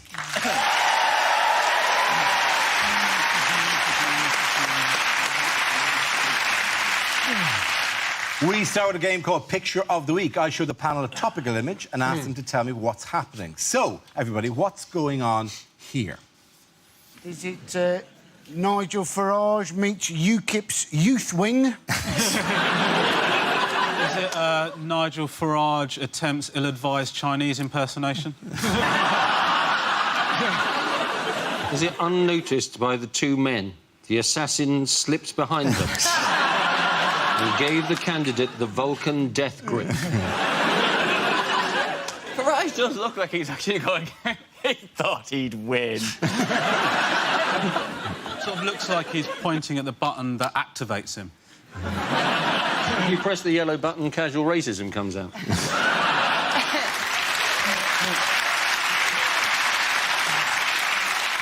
Is it to hear the UKIP manifesto? Pull my finger. Is he, in fact, just introducing the winner of the UKIP Best in Show? Is that bloke behind a bouncer? And he's saying, no, you can't come in. See how you like it.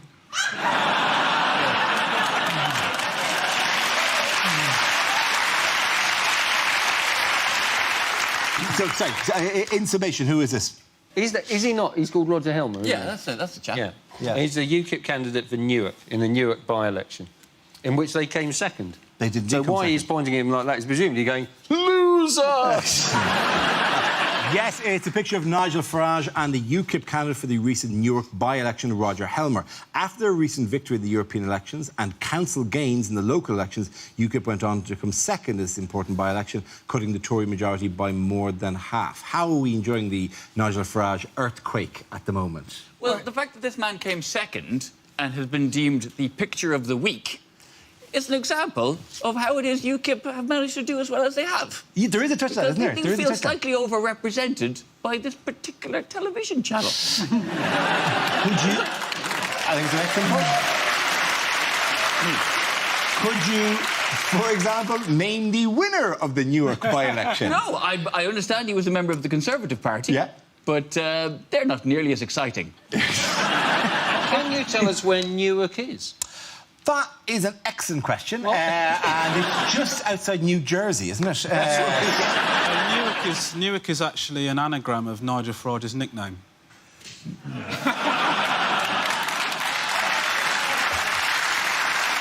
What? Cron? I love the way that they clapped at different times, depending on how Sorry. quickly they got it. There is an element of chase going on there. Come on. I think people quite like Nigel Farage because he's a bit of a colourful character, which is ironic.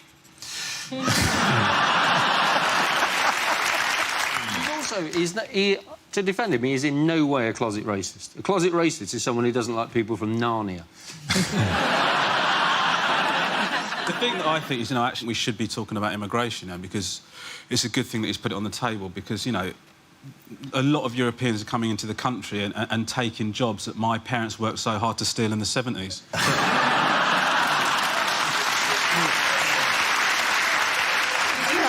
And, on behalf of the Irish, we were quite irritated at the time. Because we'd done a good job of nicking those jobs in the 50s, and then you arrive in, waving spices and whatnot. We had no response to that. Well, listen, if UKIP get in, it is you who are in trouble, because it is, taking jobs from British people is their big worry, isn't it? This will be Mock the Week with Sue Barker. She's the natural second choice. When I finally get deported, Sue Barker's will be stepping into on my jobs. Yeah. I think you'll find, though, it was the spices from the East and the Irish cuisine that joined together to form the potato wedge. A beautiful thing. Nigel Farage, he said there was going to be a flood of Bulgarians and Romanians coming over on New Year's Day. Turns out there are now, in fact, 4,000 less Bulgarians and Romanians in the country now than there were last year.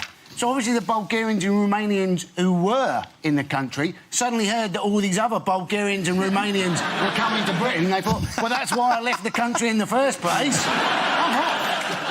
It works both ways, though. It works both ways, and the British are even sneakier at getting into countries. I keep having British children. They sneak in through my body, and then they talk like this way, and they love queuing, and they eat beans and toast. I don't know where they're coming from. I think you need to address your open-door policy there.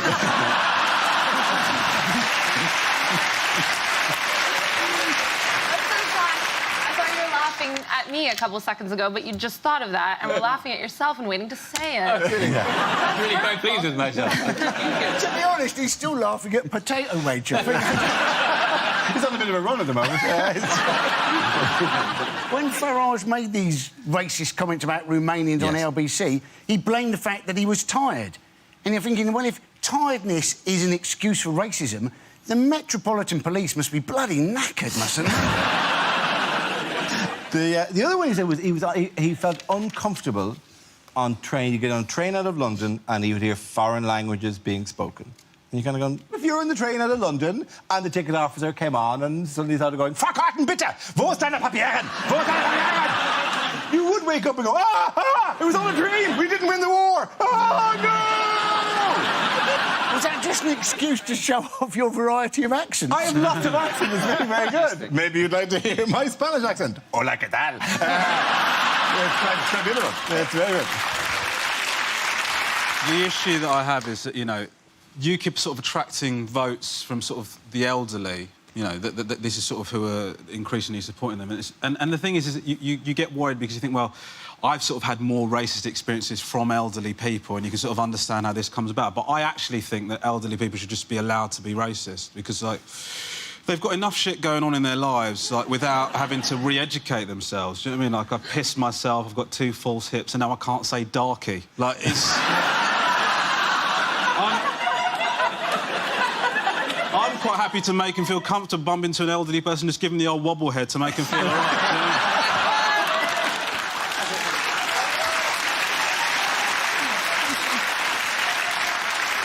I don't mind that UKIP's on telly all the time, even though they've got no MPs in the House of Commons. Because, Dara, you've got no MPs in the House of Commons and you're on telly all the time. All right. But I have an inclusive manifesto.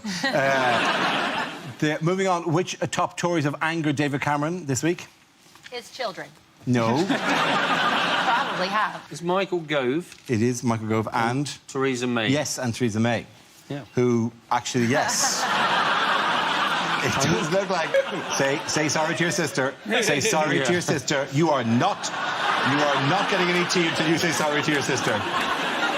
I think we should give him credit because, you know, for him to get to that position and have a face that is that punchable, I think it's an achievement. Why, by the way, why... So what was the story with it? Why are they... Well, it's all an argument about supposedly dangerous extremism in Birmingham schools. Yes. But you're thinking, surely everybody who's ever grown up in Birmingham has thought about blowing up most of Birmingham at some point or another. It's caused big problems in Birmingham, though, hasn't it? I mean, sort of community problems, the radicalisation of schools on one side against the other. There was this brilliant thing in The Guardian which said... So there was a community leader said there was a wider concern that there may be a witch hunt against Muslims, he said. And then in a phrase which you may want to reconsider, he said, in which case, all stakeholders will need to work together.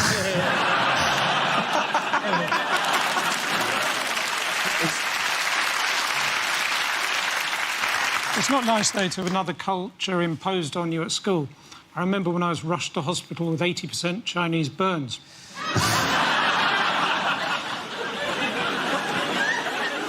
I would have thought the key to, you know, whether a school is being radicalised, the clue really is in the nativity play, isn't it? When the three wise men come from the east, they're found to be on false passports and they're arrested under the Prevention of Terrorism. I think having, you know, religious extremism taught in schools, it doesn't really do anyone any harm. I mean, I had fairly extremist religious, you know, schooling when I was a child, and I feel perfectly well integrated with you hideous, proddy dogs. Do you find you get on with this vermin perfectly well? They're all going to hell and going to die, so it's fine. But, you know, and we'll laugh at them from Catholic heaven.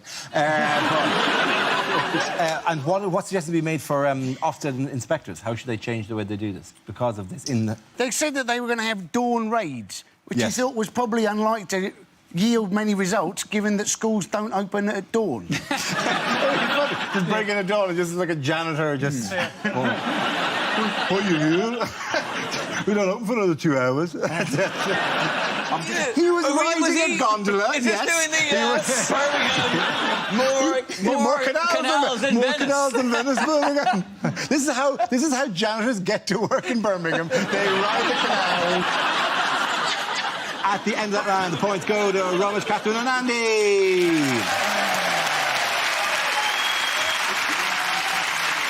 Our next round is called Newsreel. We play in a recent piece of footage featuring people in the news and ask you to suggest what might be being said. This week's clip features David Cameron and the England football squad.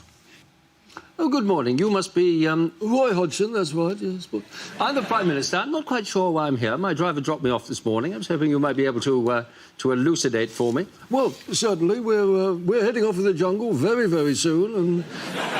I understand you're off to the jungle. I love that programme. You must be Ant, and you must be Dec. I love the Bush Tucker trials. I've had to swallow a lot in my career, yes.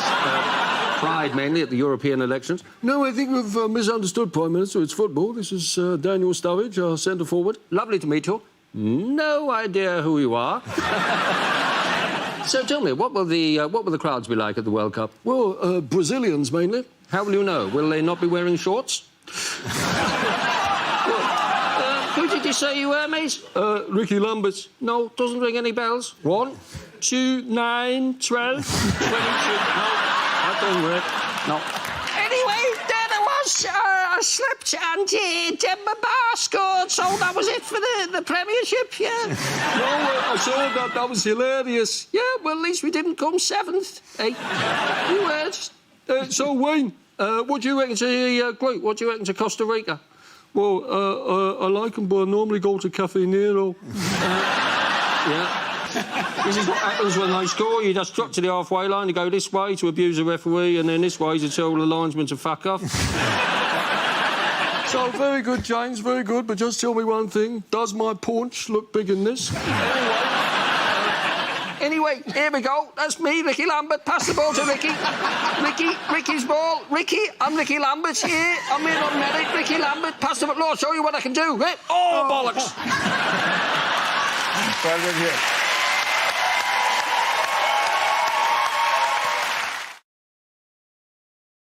OK, now we play a round called the Archbishop of Banterbury.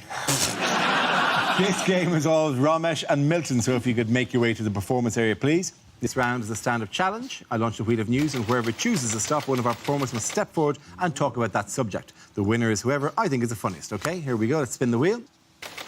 The first subject is going out. Who wants to come out? Ramesh. I don't like going out. Don't like going out because I don't look as good as I used to, and I worry about it. I've put on weight, and I think, oh, I don't look all right. And then I think, hold on a minute, I'm married. I don't need to look good. I just need to look better than the prospect of single parenting.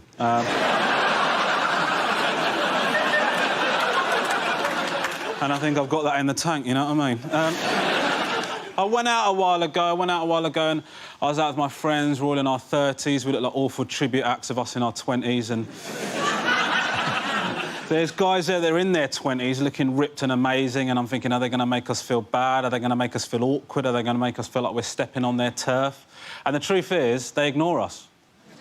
Of course they do. Why would they care? See a pride of lions hunting gazelle, they're not going to give a shit when a three-legged hyena rocks up, are they? Comes to the end of the night, this absolutely gorgeous girl walks up to me, does not break eye contact for a second. I said, hello, this is happening. Can phone my wife, tell her I've still got it. The girl walks up to me, says to me, no word of a lie, taxi for Rachel.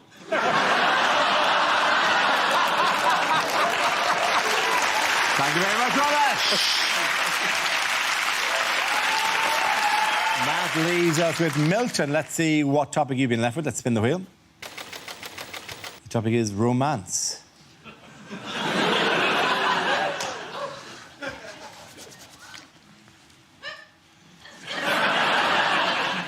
I met my wife on the net. We were both rubbish trapeze artists.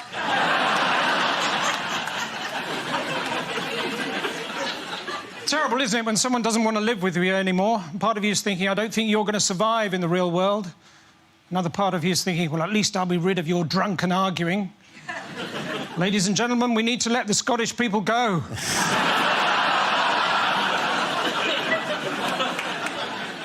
Any Scottish people here? You can go.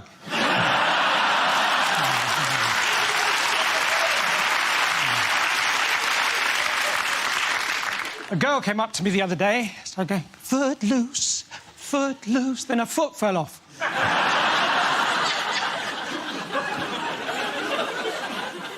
I tried to impress a girl once by putting my foot down on the pedal. Turns out she'd seen a bin open like that before.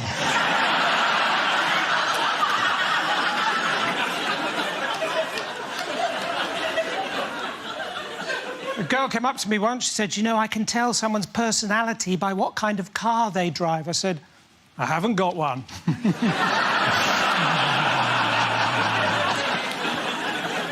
So, lads, do you ever get given a job to do and you deliberately do it really, really badly so you never get given that job again? I mean, I hardly know CPR anyway.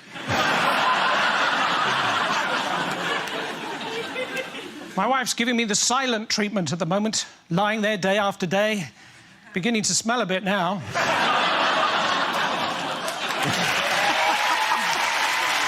OK. Points for both of you there. Come on back.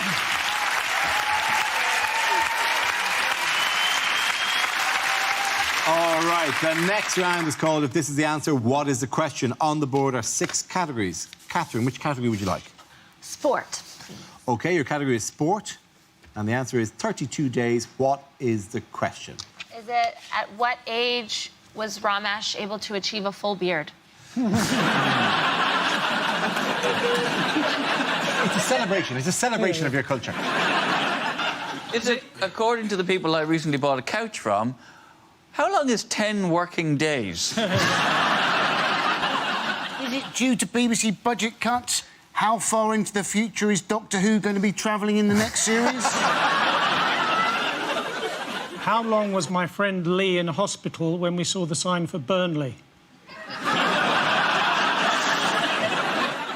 it how would Joey Essex describe a fortnight? the total amount of time that an average Big Brother contestant has spent in full-time education? How long does it take the Elephant Man to exfoliate? Oh, what? Yeah. Too soon? Yeah. According to his tax return, how many days did Gary Barlow work last year? Is it the number of days before One Direction can safely give a urine sample? Is it? Can you think of a rhyme for songs of praise? They're really getting I think I've actually genuinely lost my mind. OK, can we need to move towards the correct answer if we can, please? What length of menstrual cycle would keep you permanently nervous? Is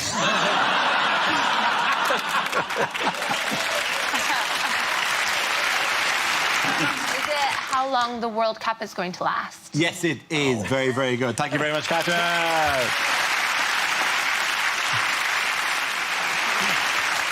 How are the Brazilians going to make sure fans are safe? Not at all. They keep themselves safe with giant RoboCop costumes, but I don't see how that helps the fans. Well, the idea is that because Brazil is riven by riots, they're presenting their new crowd control outfits, which for some reason were presented in a Regency drawing room. No. You have 10 seconds to comply. That is, in fact... But Mr. Darcy, with this new riot shield... It's, in fact, the new janitor's uniform at Birmingham schools, that is. He won't be able to punt the school in that. Difficult to get the answer. They've got policemen in these RoboCop things, but please God, they've told the policemen that they're not actually RoboCop. No, the idea is that there's face recognition software, apparently, that they'll be able to use. Like eyes? Yeah. I'm sorry, are you saying that Brazilian policemen don't know what a face looks like? Exactly. No, specific faces. Not just arse, elbow, face. No, but I would say this is the bad guy, the face. Well, Come on. I would love that if I was able to wear something that then would just, like, in my ear go, that's Diane, she's a friend of your girlfriend's sister, that kind of thing, you know. Yes, I have to say, it doesn't feel like the country's got football fever. Like, you know, there aren't taxis with the George's cross in the window. There's a lot less of that than there used to be. The only piece of really exciting memorabilia we found was a thing that was on sale in Asda during the week. This is great. It's great for a number of reasons, not least the name of it, which we can show it's called Wearing Flag. I got me wearing flag. Not wearable. Not wearable, not to be worn. Me wearing flag. And then you actually get the flag out, like whatever. And it might seem slightly transgressive to anyone watching now that I would now drape myself in the English flag, but trust me, it is worth it because it has been slightly controversial, this one, for reasons I can't quite figure why this has been as controversial as it has been.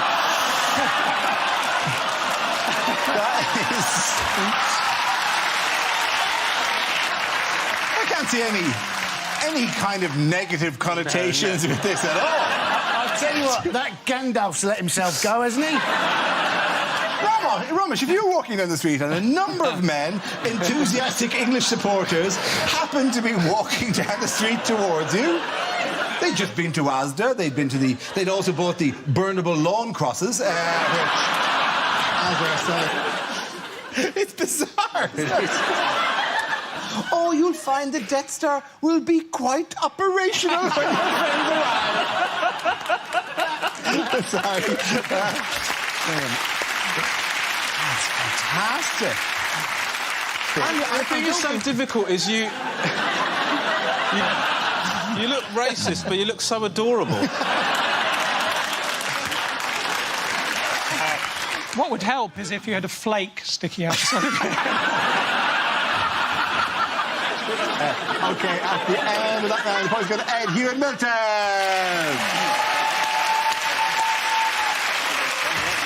Now we come to scenes we'd like to see. So if everyone can make their way over to the performance area, I'll read out this week's topics and then we'll see what our panels can come up with.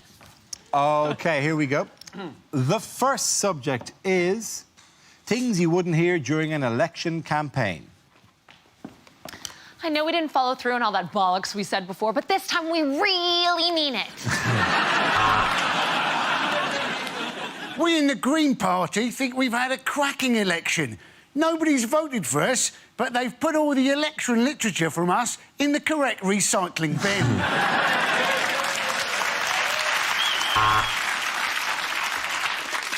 We will get rid of obesity by making the doors to chip shops really narrow.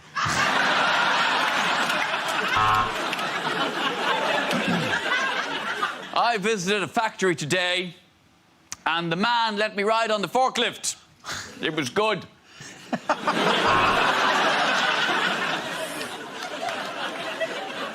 We are not a racist party, though we are throwing a racist party tonight for Nigel's birthday. Farage, this is my bunk bed. You keep on the top bunk. For goodness sake, Boris, when we said press the flesh with the electorate, we meant shake hands.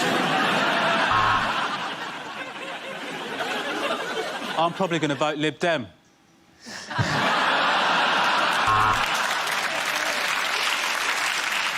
I think the best way for me to explain why you should vote Conservative is with this rap.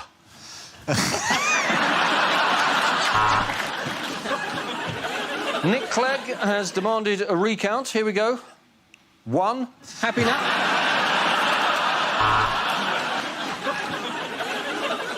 The public have spoken, and they said that I'm a knob. We will shorten the waiting list for eye operations by building hospitals on the far side of busy roads.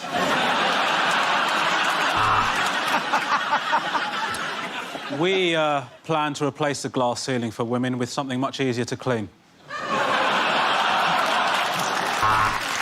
OK, the next topic is unlikely film trailers.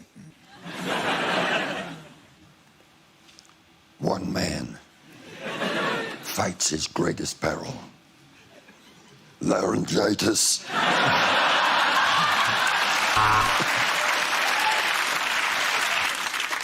Troy, certificate 15. If you're too young, why don't you make a giant wooden adult?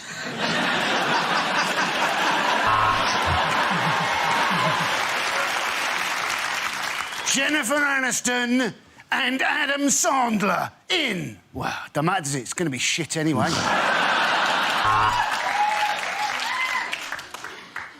A UKIP film presentation, 101 Damn Asians. Tom Cruise in the most ludicrous sci-fi thriller yet, a Scientology documentary. This summer, Russell Crowe is punching people randomly in the face. From the makers of Kaka 1. Kaka 2.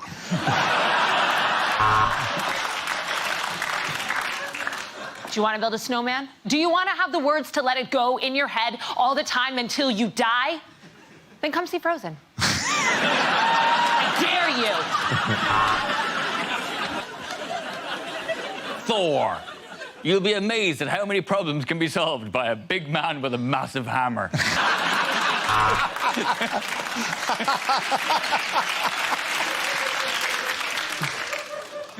I Can't Read Productions presents Salmon Fishing in the Seaman, Yemen.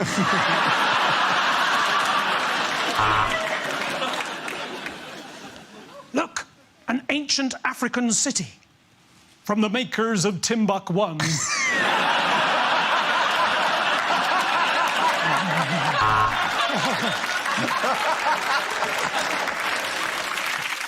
Russell Crowe stars as Bob Marley. The accent's so offensive you won't even care that he blacked up.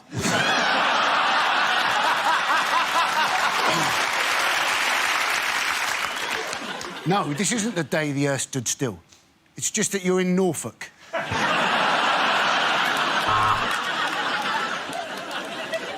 Tom Cruise. Explosions. A flash of boob. That'll do you.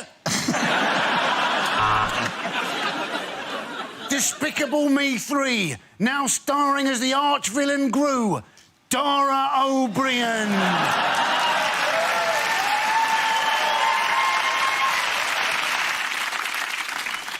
It looks like a runner bean, only smaller. From the makers of Mange 1.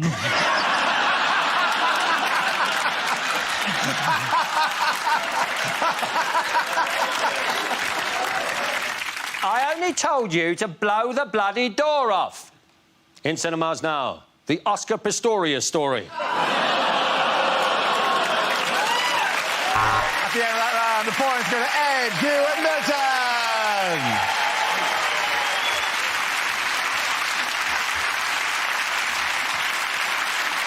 And that's the end of the show. This week's winners are Ed Byrne, Hugh Dennis and Milton Jones.